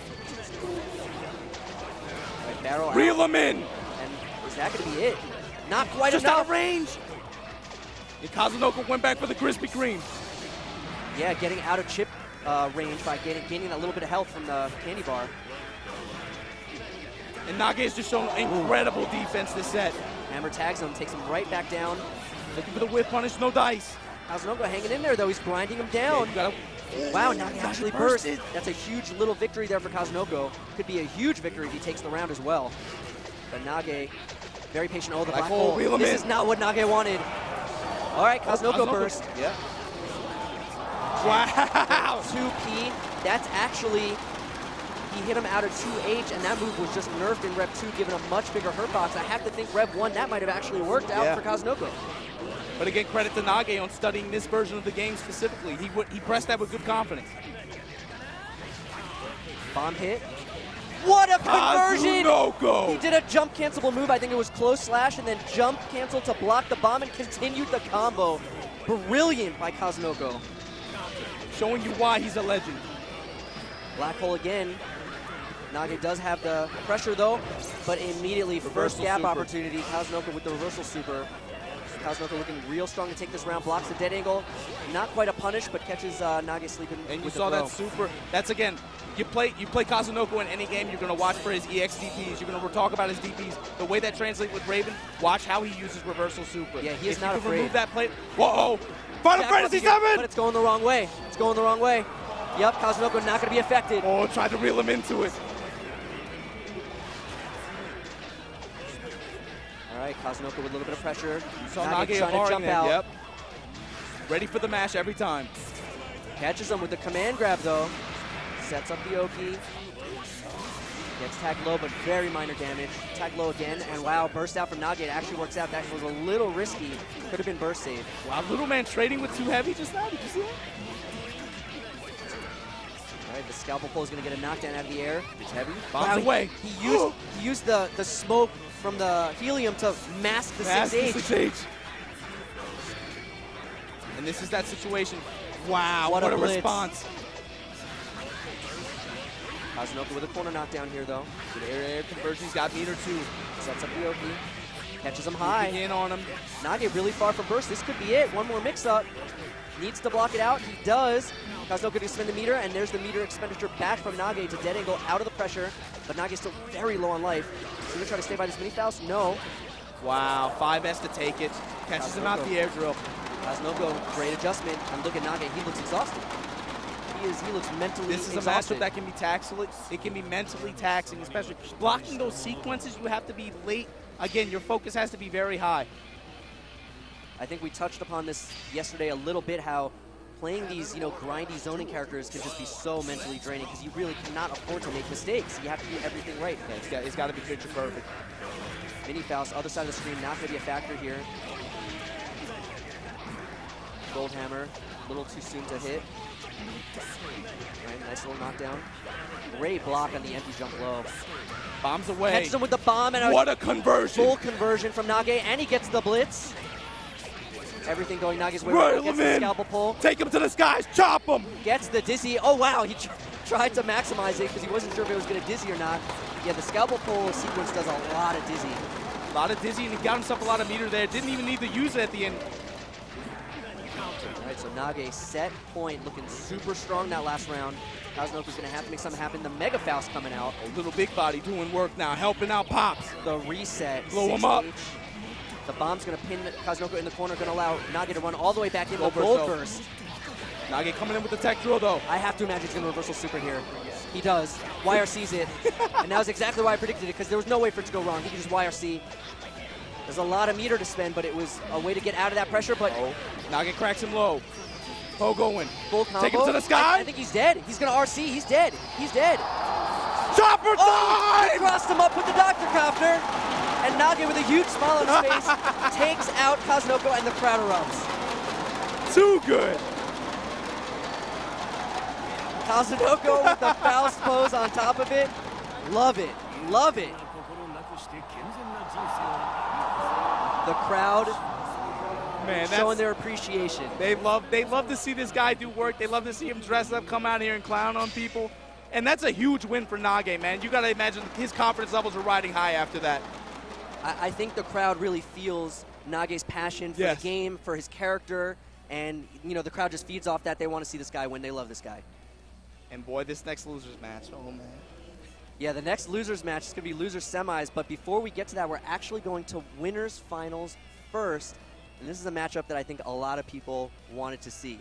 I know some people were hoping for an Omito Nage winners finals. I think you were even one of them. Right, But we might have to wait a little bit on that. We may see that later, depending on how things break. But the winners finals that we're actually going to have here, Tomo versus Omito. Yes, our Kappa's own Tomo coming out here, the Lion of Japan, challenging an opponent that he's faced a number of times over the past year as well. Omito and Tomo, when they faced up in major events over the past 6 or so months, it favors Omito by a small percentage. This really could go either way. Very small percentage, right? They've gone back and forth. So this match could really go either way, and it's really depending on how Tomo's feeling this day and whether Omito can feel that out. Yeah, and speaking of good feelings, make sure you head over to evomerch.com. Gaming Generations always supporting Evolution, bringing us all these setups and all this awesome merchandise to commemorate Evolution 2017. You see Xavier Woods, he's looking real good. He's got a shirt on this time. Hey, I like that bag that they got. You seen the bag, right? Yeah, absolutely. They have everything there. They have everything. Merch, they have plushies, and just all sorts of stuff. So check them out. He looks good, Xavier Woods. I didn't recognize him at first. Okay, so it looks like I was a little mistaken here. We are actually going to continue on in losers. So this is going to be Samito versus Nage. This is another Mikado Classic. Yes. Earlier this year when the Mikado Arcade Center ran the Tenkaichi Budokai Series, which is a round-robin, first-to-10 exhibition series, Nage was unstoppable. He mauled everyone. He didn't even... Bro, no one even came close except Summit Chip. That was Rev 1. In their set, a first-to-10 set went the distance. Nage clinched it out at the very end, 10-9. Since then, when they faced off in tournament, Nage actually has slight edge over him. Yeah, these players, you're telling us a lot about history. Let me tell you about some very recent history, though, while you look up those notes there. Because do you know who put Samito in losers in this tournament? Tell me, Ryan. It was none other than Nage himself. This is a run back. We could be seeing a double jeopardy here. Well, if that's the case, you know what the statistic on their matches for this year is? Why don't you tell me? 50%. 50%. Either one, this is going to go either way. So you know Samito's hungry for this. You know he's excited about this. Maybe a little concerned because he lost to him yesterday, but sure. You know this is what he wants. He wants to prove himself. He wants to run it back. And that's the way they fight, man. They go back and forth. It's really going to come down to, can Nage sniff out how Samito wants to play the game today. He's got a very rough play style, is what a lot of guys say about him. On some days, he's willing to just throw out DPs willy-nilly, and of course, he's famous for bursting poorly. They call it a Kyushu burst now. Wait, this mechanic in this game, guys, you have to understand that so much of the gameplay revolves around it. It's a get-out-of-jail-free card, but at the same time, it is a liability for some players. And Samito, it is absolutely... It's well known to be the second kind. Yes, absolutely, absolutely. We actually haven't really seen too much of that this weekend, but he's been playing clean. Yeah, he's been playing really clean, and I think for him, if he can overcome his defense and his make sure he's bursting well, that's a huge improvement or a huge boon to his game on that given day. For sure. So, but we talked very quickly about how these guys are no stranger to each other, both Mikado players. So. Like you said, Nage is going to try to feel out how Samito is playing right now, but he's going to be familiar with every potential play style that you can see out of Samito. They know each other really well, man. And this matchup, probably close to even in this game, I'd say. Maybe even. It's tough to call, but both of them feel really confident against the other player, too, is the cool thing. Exactly right. So here we go. It's going to be Samito versus Nage. Loser's match. Loser will be eliminated. You know Nage wants to stay alive. He's hungry. And he's already beaten Samito once earlier in the bracket. Can he do it again? Yeah, and Summit gives a lot of respect to Nage as well. Thinks Nage is super balanced. He can be hard to read. His movement, his consciousness of his own habits is very strong. He's very good with changing up his own movement, his own attack pattern, his own mash pattern. It's going to be crucial here. Nage himself doesn't really like this matchup too much. He thinks it's easy to get deceived with the aerial movement. He has a tough time anti-airing, but see what he's got for Samito, and you see that poison doing work on Chip's health. This poison is a problem because Chip already has low health, so luckily he got the hit on Nage to remove the poison fairly quickly. But it did a lot of damage just through the poison itself.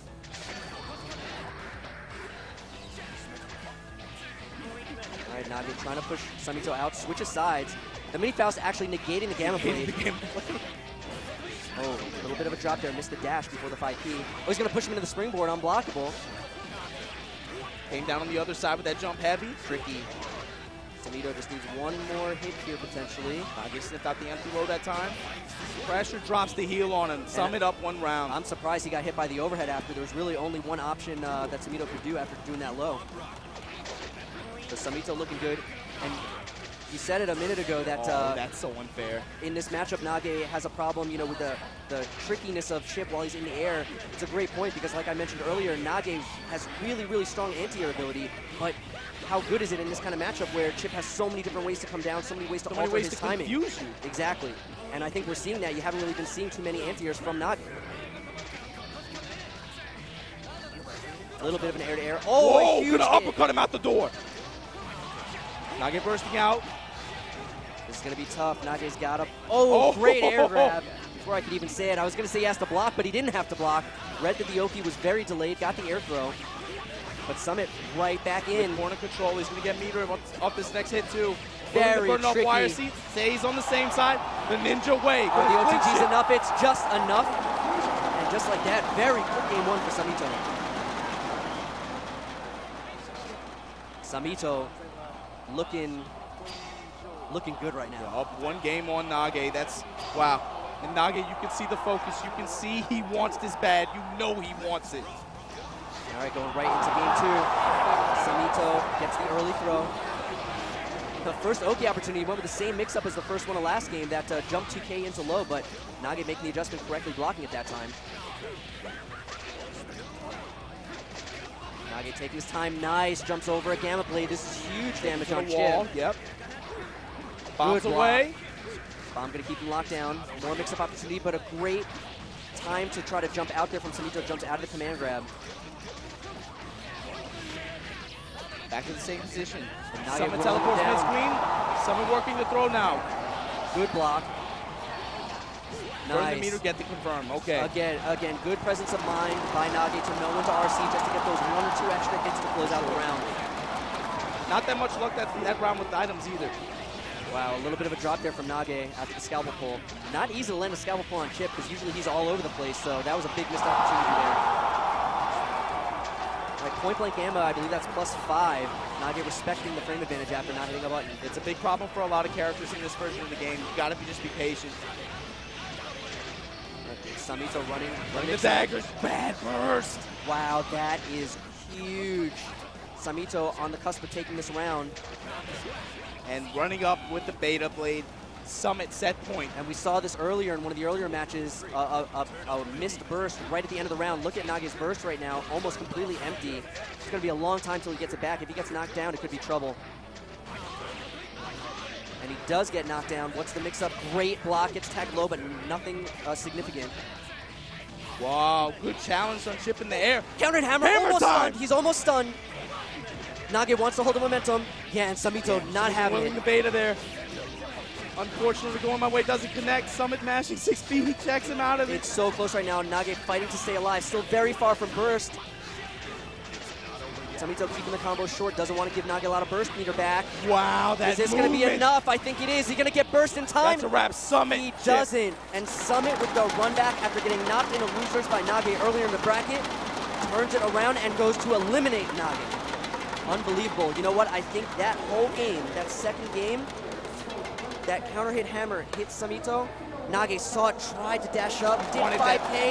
It was just out of range. If he would have hit that, he definitely would have stunned them in 1 or 2 more hits. He wanted that one hit so bad, and unfortunately, Summit knows that. Put the bait out there, broke the offense completely, and was able to get himself some space. Exactly right. That was an extremely exciting match. Unfortunately, this a big time fan Summit's favorite. favorite. Yeah. So like you were saying, back and forth, they were 50% based on history, and it just happened to go Samito's way this time. So shout out to him. Congratulations. He's going to continue on. Nage, big fan favorite. He's eliminated. Yeah. And again, big congratulations to Nage on getting this far. He made top 8 this year, where a lot of that Machabo set yesterday. Oh my God. All right, but next up, we're going to have our winners finals. We're getting down to the nitty-gritty here in the bracket. We're going to have Omito versus Tomo, and like we started to say earlier when we thought it was coming up next, this is a matchup a lot of people want to see. They've got some history. They've played a bunch of times. Could go either way. They're both playing on fire, both playing perfect. You ask a lot of the players, who do you not want to fight in this tournament? Their answer is either Omito or Tomo or both. And even amongst themselves, they don't want to play each other. But at some point, if you want to win the tournament, you gotta crack some eggs. You gotta beat somebody. You gotta crack some eggs. Maybe even crack some backs. You can definitely do that if you're not sitting on a Verticure chair. Get yourself some nice lumbar support. Use that Racing Series pillow SC, the first antibacterial, anti-odor pillow. I know a lot of guys out here today are going to need that. Vertigear pre-order now. Thank you, Vertigear.com. 15% off code. All chairs using the code EVO 2017 EVO17. Free upgrade to auto lock casters. Thank you very much, Vertigear. Big thanks to Vertigear. Man, I got to step up my Segway game. I thought Sajam kind of had that on lockdown. I thought, I'm all right. I do okay. And then I sat with James Chen yesterday. He was killing it. You're killing it. I'm feeling like I gotta go home and study a little bit. The bar has been raised, right? The bar has been raised. I gotta put in some work. I'm embarrassed right now. Hey, give me an Old Spice ad next. Give me an Old Spice ad. Watch me sell that. But these two players, again, they faced off a number of times over the past few months. Omito, 6 games out of 11 going into this tournament. He has a lot of play experience versus Tomo. Tomo, in fact, used to live in Osaka for a year. Tomo started out in Tokyo, went to Mikado every day, played, grinded, got super good very fast with this Leo character, and then his job shipped him out to Osaka, where Omito is. He lived there for a year and a half, did the same thing, played with all those guys, and you could see him getting stronger, getting crisper, being able to adapt faster as a player. Now he moves somewhere else, and he's been able to learn all these different matchups across all these different regions of Japan. Omito's still in Osaka, but of course, this is the matchup that really defined the past year or so of this game in West Coast Japan. Tomo versus Omito. And Omito, of course, reactions, execution, and awesome tournament stamina. But Tomo was a monster. Our Kappa Tomo, not even just a monster. In fact, some would say an animal.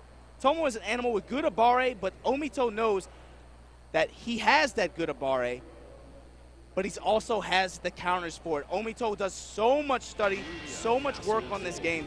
He's willing to bet. He's willing to fight with Tomo on those points. However, it's going to greatly depend on if he can read Tomo's timing in this set.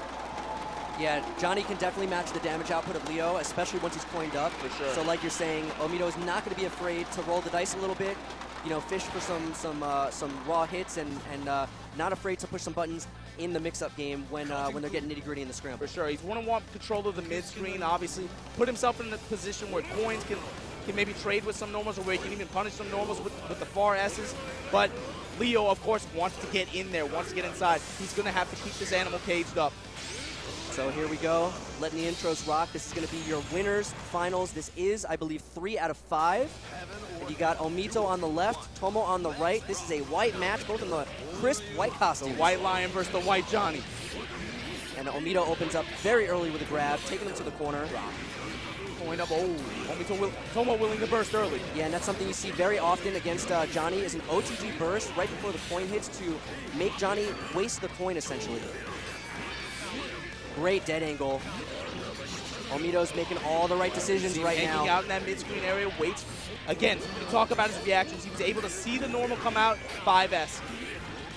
And there, Omito tried to roll the dice, instant block the first hit in the Rekka, hit 5H. Didn't work out for him, but like we were saying, he's not going to be deterred. He will continue to roll the dice, especially with this kind of life lead. And there it is again. Patience on defense. He sees the gap. There's the mash. There's the round. Yep. Perfect IVs. Gave him that opportunity to hit 2P. And he closes out the round. Nice, and again, rolling the dice with the 6K in the scramble situation. He gets the payoff there, gets the corner, goes in for the grab. Richard Lewis. Omito is making all the right decisions right now. If he keeps going this way, this is going to be very, very difficult for Tomo. He's got to make some adjustments. He does have burst right now. Down again. Got the meter too. Tomo, of course, very dangerous right now, also with resources. There's the DP out of the pressure. Wow, wake just up, coined him out the cross-up. Is he blocking? No, he's not. Big damage. This, yep. Hellfire going to add to the damage. Stand up. Super. Oh, no. Burst is going to hit. Yes. He bursted before the super. Whoa. And Omito with the super of his own, and it's Hellfire. It's going to come very close. Very low. And he gets him with the TK. Omito making all the right choices when it counted. I just heard a little whisper in my ear from Juyuna on stage. She said, that's cheating. That's cheating. I agree. But that's what it takes. Got to pull out all the stops. And he goal burst early on. Got the meter, got the corner. Drop him. Holler. Huge opening here from Going Omito. up, and again, the same sequence we saw last time. Yep, similar burst, but slightly mistimed this time. Doesn't hit Omito, or maybe he was just a little further away, so the burst meter completely empty now for Tomo. Oh, and a misplaced jump back into the corner. Everything is going wrong here for Tomo. Omito's just looking unstoppable, setting up the unblockable. Gonna puff that smoke on him. Very good blitz. Woo! But he gets the unblockable anyway, even though he avoided the initial sequence. Still got the unblockable misfinder and the air throw to close it out. Attack with the air throw. I can't stress enough, Omito is doing everything right. Tomo is just, man. every guessing situation, Omito is picking the right option. We saw 6K, we saw Coin, we saw 5H, we saw 2P. The leads on the OTG burst in the corner. Here All right, comes matches Tomo out of the stomping stagger. him. There it is again, the far slash. Hitting all the right buttons to reverse the situation when Tomo gets pressure going. Transport, yeah, good flash kick out the movement afterwards. But not a big deal, and again, Omito creating some space using false defense, making a move whip, and then immediately whip punishing with far slash. Double three on deck. Wow, Good block. Good defensive options from Tomo. You can see him very aware of it now. Yeah, Tomo was 100% ready for that. I wouldn't be surprised to see Omito start to go with a little more 2S because of that. And now Tomo's starting to get the momentum on his side. Not quite. Oh, went for a hard read there. Woo, the throw tech. Omito staying alive with some great defense, Tomo but with an air finally. throw of his own that time. So Tomo not going quietly, getting on the board here. All right, and here we see an interesting round start. A lot of the previous rounds have gone very quickly in Omito's favor. Seeing a little slower round this time, more neutral being played. Both of these players, Omito in particular, very conscious of his own habits, movement. He's able to see how this matchup is developing. He's got to change up his movement. He's aware of it now. All right, but finally, Omito does find a hit this time in the left corner. What a block. Great defensive Perfect sequence. defense. But then he gets cracked on the other side. Doesn't matter, nothing substantial. Finally, a real combo coming from Tomo, setting up the Oki. Catches him from the other side. You can't see that. Another Oki situation. Catches him low. Another one. Good block. On full maul right now. Burning resources to continue the pressure. And it works out, gets another hit into an Oki situation. Omito's on the ropes. He's about to get burst back, but he's got no meter. Okay, here's a chance. But he did have Mistfinder, using it to side switch. Brilliant combo. Tomo just looking for that one hit, and gets the throw. Omito finds the throw. Tomo getting his burst back. Is he going to OTG burst? Omito didn't want to deal with it. Gotta be careful. How does he burst? What Yes. a read! Brilliant. Brilliant by Omito. That combo was basically burst safe towards the beginning, so he gave Tomo very few options to burst, and then he got down so low life that he was 100% ready for Tomo to burst on the 2H. Easy RC. Easy reaction. You saw it, there it was. What I was impressed with was how he jumped over that reversal flash kick at the beginning of that. He knew it was coming. All right, so Omito up very quickly 2-0. Is this going to be a sweep for Omito? I don't think anybody would have expected that. Nice, hits him from behind. Yeah, that's that cross-up. That's that new stuff that they figured out a few months ago with Leo. That's right.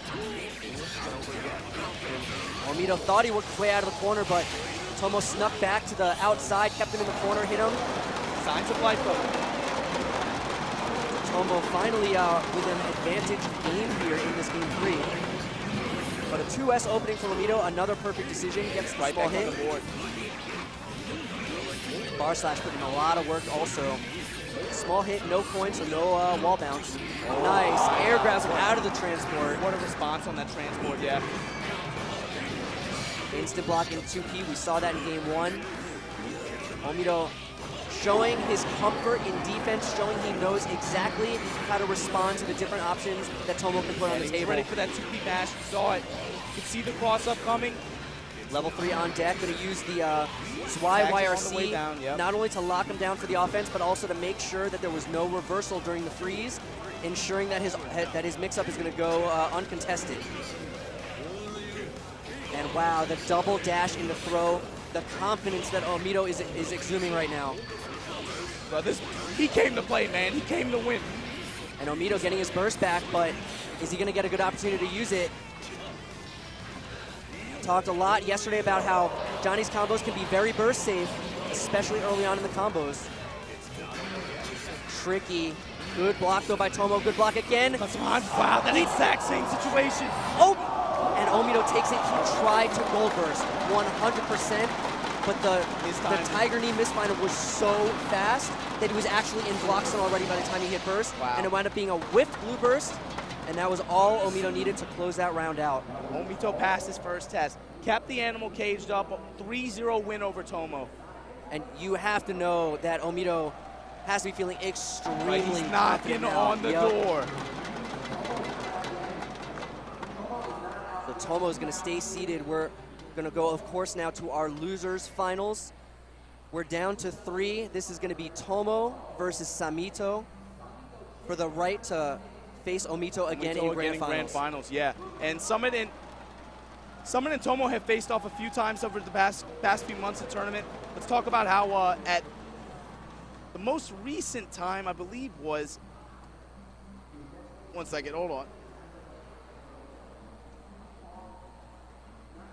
Yeah, these players, they've been playing for, Samito specifically, been playing for so long. They have history with a lot of players.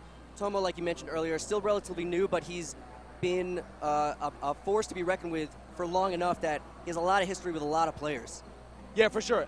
And again, while he was living in the Tokyo area, I'm sure he and Samito have that play experience versus each other. They faced off a number of times in casual matches and in tournaments last year. Haven't faced off against each other this year, though. This is going to be a fresh one. And so we talked a little bit in that last match about the damage output. We'll talk about the matchup in a second. Let's take a quick second to thank Wave Dash for the EVO after party. It's going to be Saturday, July 15th. That's tonight, 10 p.m. So if you're here in the area, go to 450 Fremont Street, second level at the Nerd in Las Vegas. 21 or over, general admission with your EVO badge. So come on out to the EVO after party, hosted by Wave Dash. All right, guys, we're going to discuss that matchup when we come back from a quick break. Don't go anywhere for our top 3 Exerd EVO 2017. Thanks for watching. Stay with us.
And what's going on, everybody? How y'all doing this Saturday afternoon? We coming at you live from the Mandalay Bay in Las Vegas, Nevada. Evolution 2017 Guilty Gear Xrd Rev 2 Top 8. We about to run this losers final. Yeah, how you feeling, Mr. Hunter?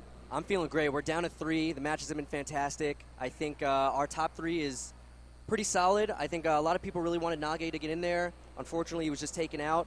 But our top 3 are no slouches. We got Omito sitting in winner's side, and we're about to see Tomo versus Samito for the right to fight him. And it's like we talked about, man. This tournament, this Evolution 2017 tournament, has been a contest of champions. You had, again, we've assembled some of the best champions. All the winners of the major tournaments for the past 2 years of this game were present at this tournament. The last 3, you have Summit, your Sai, pre-Evolution Japan Sai champion. You have Omito, your KSB champion. And, of course, you have Tomo, Leo, Toshin, Sai 2016 champion. That's right. So these are 3 players, no strangers to being champions, to being tournament winners. They're going to be facing off. You can see here Samito and Tomo at the character select screen here. And actually, with these two players, Summit and Tomo actually haven't faced off all year. This is the first time that they're going to have faced off against each other on this stage. Yeah, but not exactly strangers to each other. Like you mentioned, Tomo spent a lot of time in Tokyo, so you know they played a lot at Mikado. You know they know how each other play. Yeah, definitely familiar with each other. In fact, Summit said, I don't want to fight this guy before top 8. You got your wish, buddy, but hey, when you get this deep into the bracket, you got to run into him eventually. Exactly. And so this matchup is going to be very dynamic. You're going to see Chip trying to dance around. He does not want to get caught on the ground. Probably going to be spending a decent amount of time in the air to compensate for that. And heaven help Samito if he gets caught by Tomo. Summit trying to show off the custom artwork. Tomo showing off his Art Revo championship stick. The one step ahead. Flexing on him. Yeah, next level. But yeah, heaven help Samito if he gets caught because Chip, notoriously a Pixie character, very low health. And kiss that HP goodbye. Yeah, kiss that HP goodbye is right. Leo no slouch when it comes to the damage output. He's going to put him in the blender, and it ain't going to be Chip that comes out of it. Yeah, and it's really going to come down to who can get a sense for the other person's habits first. In particular with Abare, in particular with the nutty stuff, the DPs, the flash kicks, and the bursts. That's really what's going to define this set. So here we go, losers finals, EVO 2017, Guilty Gear Xrd. Of course, letting the intros rock in true anime fashion. This is the Ninja Way versus the White Lion of Japan. Summit Chip versus Tomo Leo. R Kappa Tomo Leo. All right, let's see how they started off Show here. me something. Samito, no fear. Tomo Going for the 2S. Woo, jumped over that Gamma Blade. Corner control immediately now. And this is so scary for Samito, but a smart DP after the second Rekka. Starting to get wild with it, though.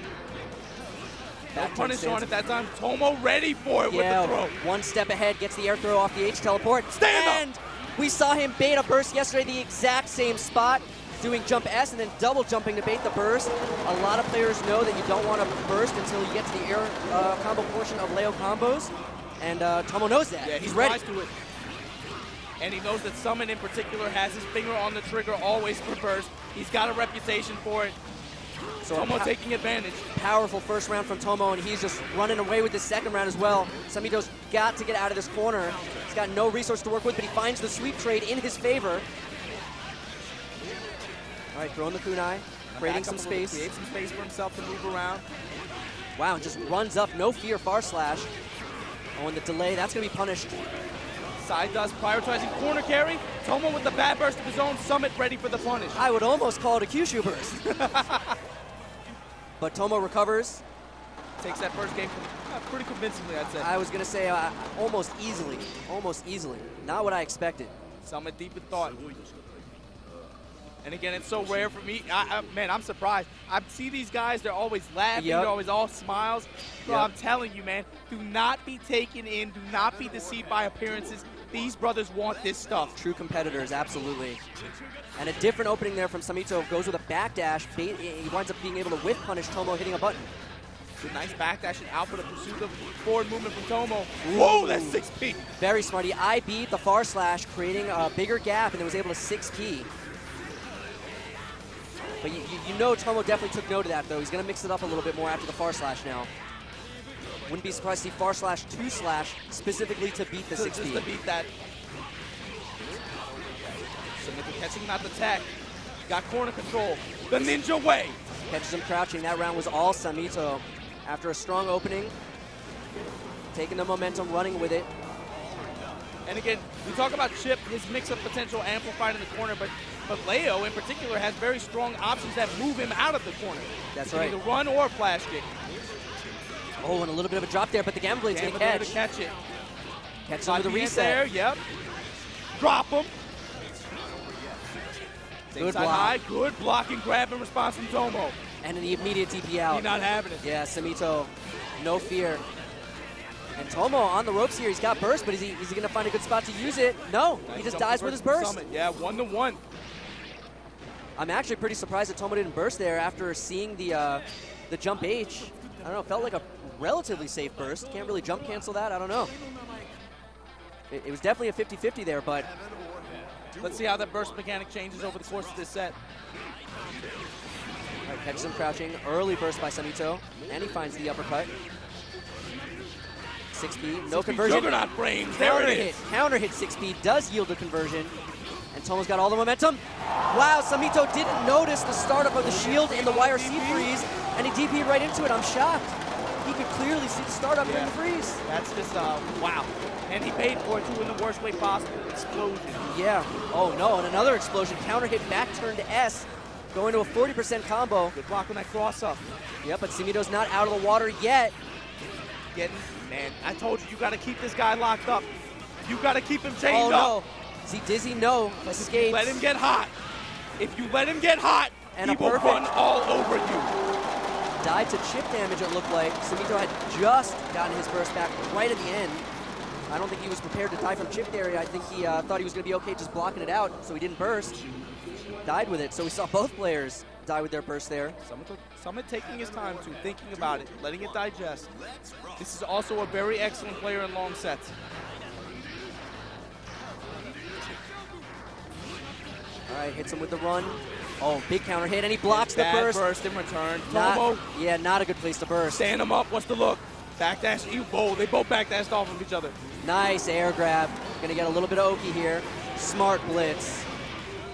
All right, and Tomo actually bursting, even though he has a very, very healthy life lead. He just doesn't want to give Samito any momentum. Oh, danger time. This is dangerous.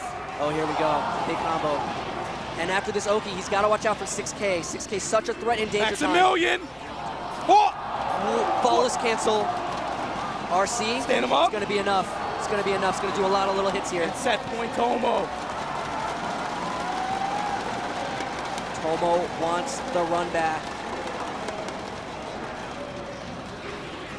Oh, 6P. 6P to catch him out the ground dash. Oh, Tomo going for the hard read there with the shield. Looking to counter a DP probably. Wow, walked up and grabbed him out of his offense. All right, meaty back turned punch, getting the hit. First that time good. John Cena mode active. Someone looking for an air-to-air conversion, can't get it. Gets him on the ground though. Tomo back dashing out of the pressure. Again going with that jump D to stall himself in the air, switch up the falling timing. Tomo's making some gutsy calls and they're just working out for him. And that's it. That's it. Our Kappa Tomo carving his way through this loser's bracket for another shot at Omito. And you could see the idea of what we were talking about. That last round, how many combos did Samito get hit with? Not many. Not many. Not many. It doesn't take much to kill Chip. But the tits and tats here and there, they add up real quick on a character with low HP like that. Tomo flexing. He knows he's about to face Omito again in this grand final at Evolution 2017. And once again, you got it. Tomo is a player who started playing this game competitively less than it was when Exert Sign was first released and Leo was put into the arcades. He started at home on home consoles, playing this character, learning the ins and outs. He goes to the arcades and shoots up the ranking leaderboards. It's just like a great marriage. His gifts as a player, I think this character just accentuates them, and it gives him an engine to be able to use that. So if you think this game is too hard to learn, if you think this game looks too difficult, players like Tomo, players like Sato Venom are going to be inspirational for you. Exactly, and we saw Sato Venom a little bit earlier in the bracket. Here's a quick recap of how we got to this amazing grand finals. So some of the players that were in our top 8 that are now eliminated, we had Samito, we just saw go down. Teresa, of course, amazing jam player. Kazunoko, multi-game legend. Sato, like you said, the up-and-coming Venom player. Pori Pori, did I mention Pori Pori coming from Hiroshima, did you say? Yes, exactly. Jacko player, so again, you know, wide variety in this top 8. An extremely diverse array of characters, an extremely diverse array of players and backgrounds. That's right. And of course, can't leave out Nage. Again, a lot of people's favorite to potentially take the whole thing. Made it really far, but coming up just short in 4th place. Yeah, and speaking of favorites, my favorite car insurance company in the world, Geico Gaming. Save yourself some money on car insurance. Look at that lizard, he's green. Visit geico.com, support their gaming section as well, Geico Gaming. Geico.com, download the free mobile app for a free rate quote. Proud partner of TSM and Planet Global. Thank you for supporting Evolution 2017, Geico Gaming. And of course, HyperX. Get the Cloud Stingers, they're on sale. Thanks so much for HyperX for supplying all the headsets here at EVO. They're the official headset sponsor. Really nothing much more to say, just thank you so much for supporting EVO. Other than look at Momochi, man, that brother looks handsome. I'll say he's looking like he's doing well for himself. Looking pretty good there in his Echo Fox jersey.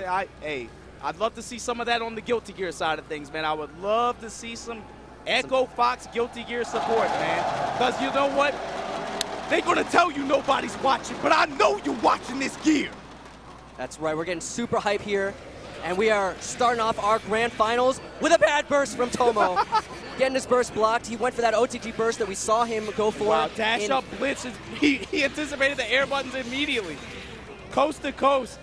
Tomo's going to have to make some adjustments. You know, we saw him go with that OTG blitz in game 1 of winners finals against Omito. Omito knows he has already adapted. Tomo's got to make some adjustments here. And it's really about just keeping the cuffs on Tomo at this point. As much as I want to see Omito take it, my personal pick for the tournament, I don't want to see another 3-0 sweep like we saw in winners finals. I want to see a reset. Be careful what you wish for, Ryan. You let the monkey out the cage, he might start breaking stuff. He's looking loose right now, catching him out of the backdash, catching him with the overhead, and that's going to be round 1 for Tomo. And you saw that round, Omito's round, and that's going to happen sometimes, man. In this game, sometimes you get robbed. Sometimes you do. But Tomo, got to maintain control, got to get himself hot, get this engine revving. He's got 6 games to win. All right, a nice little combo here. Omito bursting out. Anti-air 5P, interesting choice. Just catches him with a simple Street Fighter jump in H. Big combo, taking him to the corner. Look at the damage. Drop. Getting the level 3. Up. Level 3 on deck. Holla at him. Look at that pressure. Better not press something. All right, Run out. Tomo with the strong defense, though, gets out of the corner, turns the situation around, trying to bait exactly that, either the super or the den angle. Omito finds the perfect timing to get the hit. Too heavy counter conversion. There we go. High Good pressure. defense. Low pressure that time. Good burst out from Tomo. All right, Omito back to neutral. Picking his spot. The double dash in 5K gets the hit, evens up the rounds. And we're going to go into this round 3. Both players not very much burst meter. Wow. Wow. And that just shows you the intimate knowledge the of the matchup. knowledge on both of these players. You know they played against each other. You know they know each other intimately. But Omito with all the momentum right now gets the hit, Catches almost the a strong back dash. conversion. The drop, but he didn't faultless. The misfiner. Gets the counter hit. Oh, and he swing. bursted, yeah. Bad burst, wow. You could actually tell that he bursted because the far slash whiffed. So Yep. even though you couldn't see the startup of the burst, he knew that he had bursted because the far slash whiffed And after at the that RC. point, it's a visual confirmation. Yep. Easy pickup. Yeah, it was very easy to tell there was no hit stop. So Omito up a game in this grand finals. 5K to catch him out the rerun. This All right. is why Tomo punishes him for it. Throws him into the corner. Big combo opportunity here. Big offense opportunity for Tomo. Good But a deep, good perfect answer from blitz. Omito. Reacts to the overhead in the stance with blitz. And you can see what we were talking about earlier so well. Omito knows that Tomo likes to go ham, and he's being so good about understanding the points where he's going to press buttons, where he's going to go with the high, where he's going to bar A, and he's going to cut him up in this corner. What a reaction to the S fireball. Just using Misfiner to cut the fireball away and get the wall splat for the easy combo conversion. Omito looks unstoppable right now. He's on another level. You know, we saw signs of it last year in that set against Machibo in Evolution 2016 Grand Finals. Came so close to resetting, but this set has just been so dominant. And there we saw a coin trading in the pressure, but Tomo not giving Omito an opportunity to potentially land that misfinder, maintaining the offense. Oh, but here we go. That level 2 misfinder finally coming into play. Gonna try to take him all the way to the corner. Transport there. Coin up. Locking him down. But good timing on the S-Fireball. The immediate burst out. Tomo wasn't ready, but he gets the hit to close the round out. I'm actually a little surprised to see Omito burst, but I think he felt like he could still steal that round because he had the resources. Yeah. He had the meter, he had the misfinder level. Oh no, big block on the OTG, and he techs into the 6P waiting for him. Knockdown, he's got the Zwei. He's got the misfinder leveled up. Oh, Super's gonna hit. Super to take back momentum. Reversal Super. He's gonna swap sides probably. Yep. But Tomo's back to the wall. Tomo's gotta be careful. He's got got hold this pressure again, close S. Oh man, he's dead. dead. He's got the meter, that's it. So much damage with that third of the risk meter, the guard meter built up. Just so much damage, explosive. And here comes Omito, set game. Tournament game. Is he gonna win this whole top 8, the whole tournament, going all through top 8 without losing a game? That's what we're looking at right now. Incredible. Gold burst to get some meter at this round.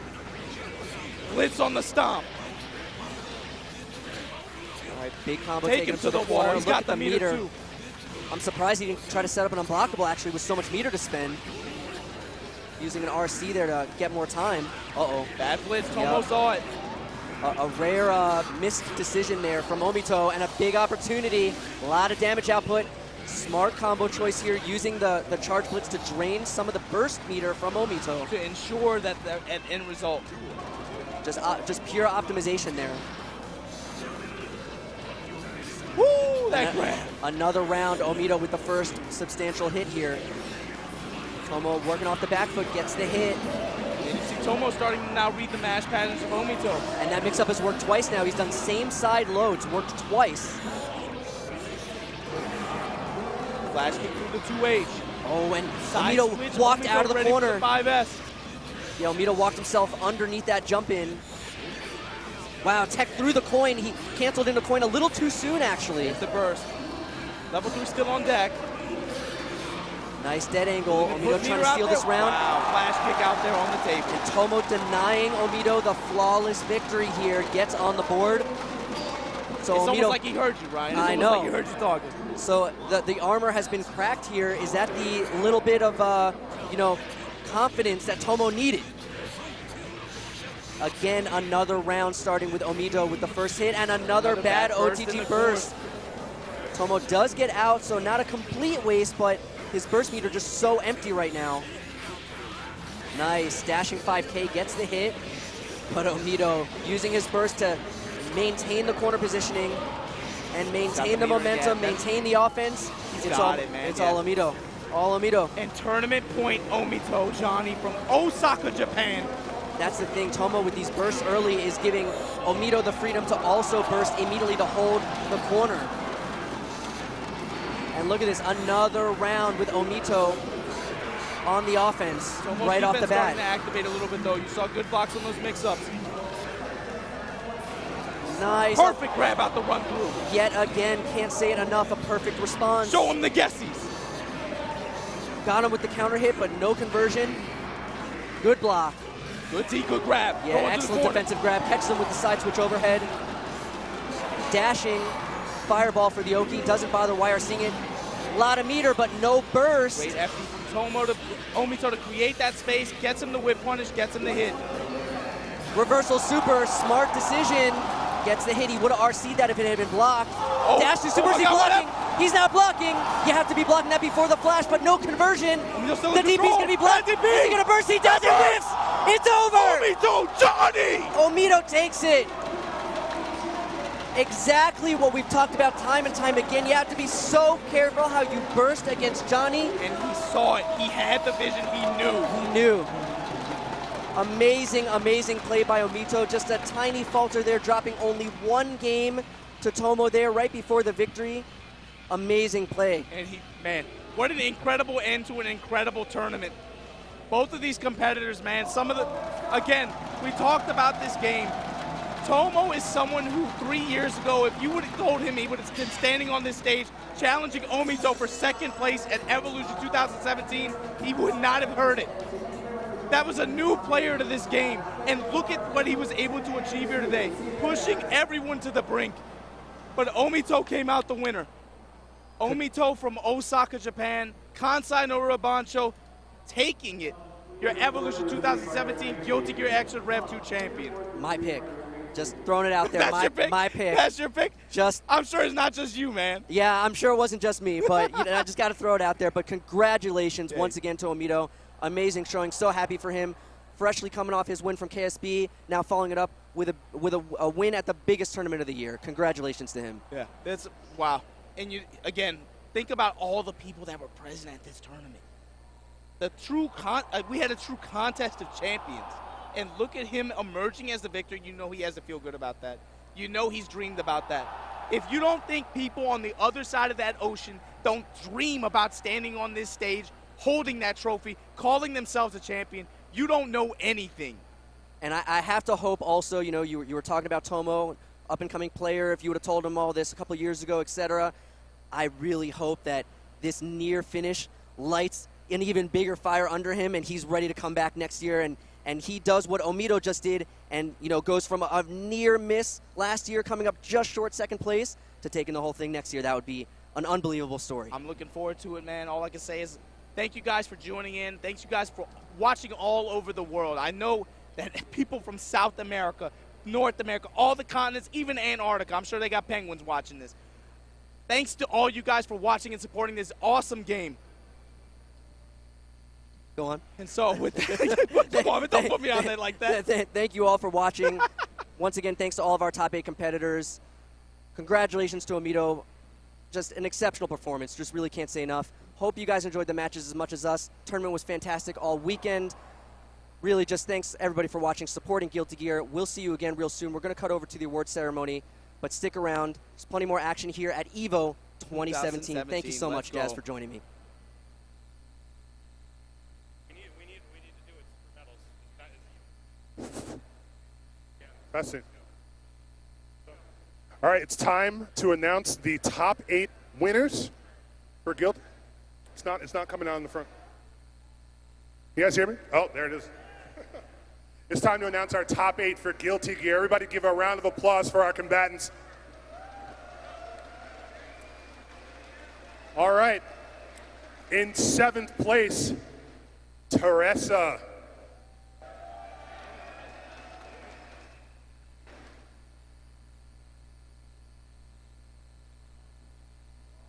Also tied for 7th place, 310.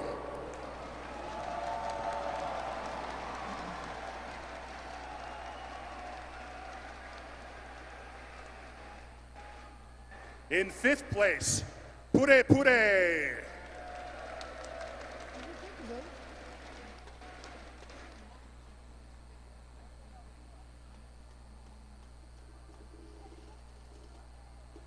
Você não fala nada. Also tied for 5th place, Kazunoko.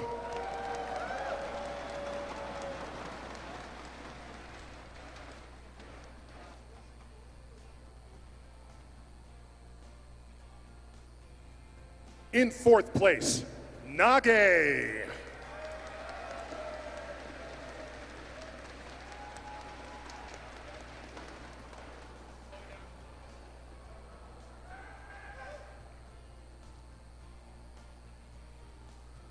In 3rd place, Samito.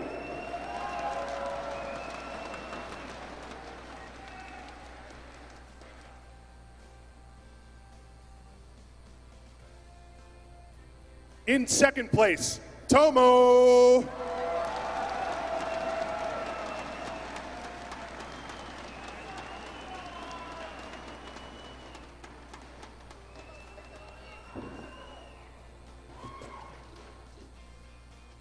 And in 1st place, your 2017 EVO champion for Guilty Gear, Omito!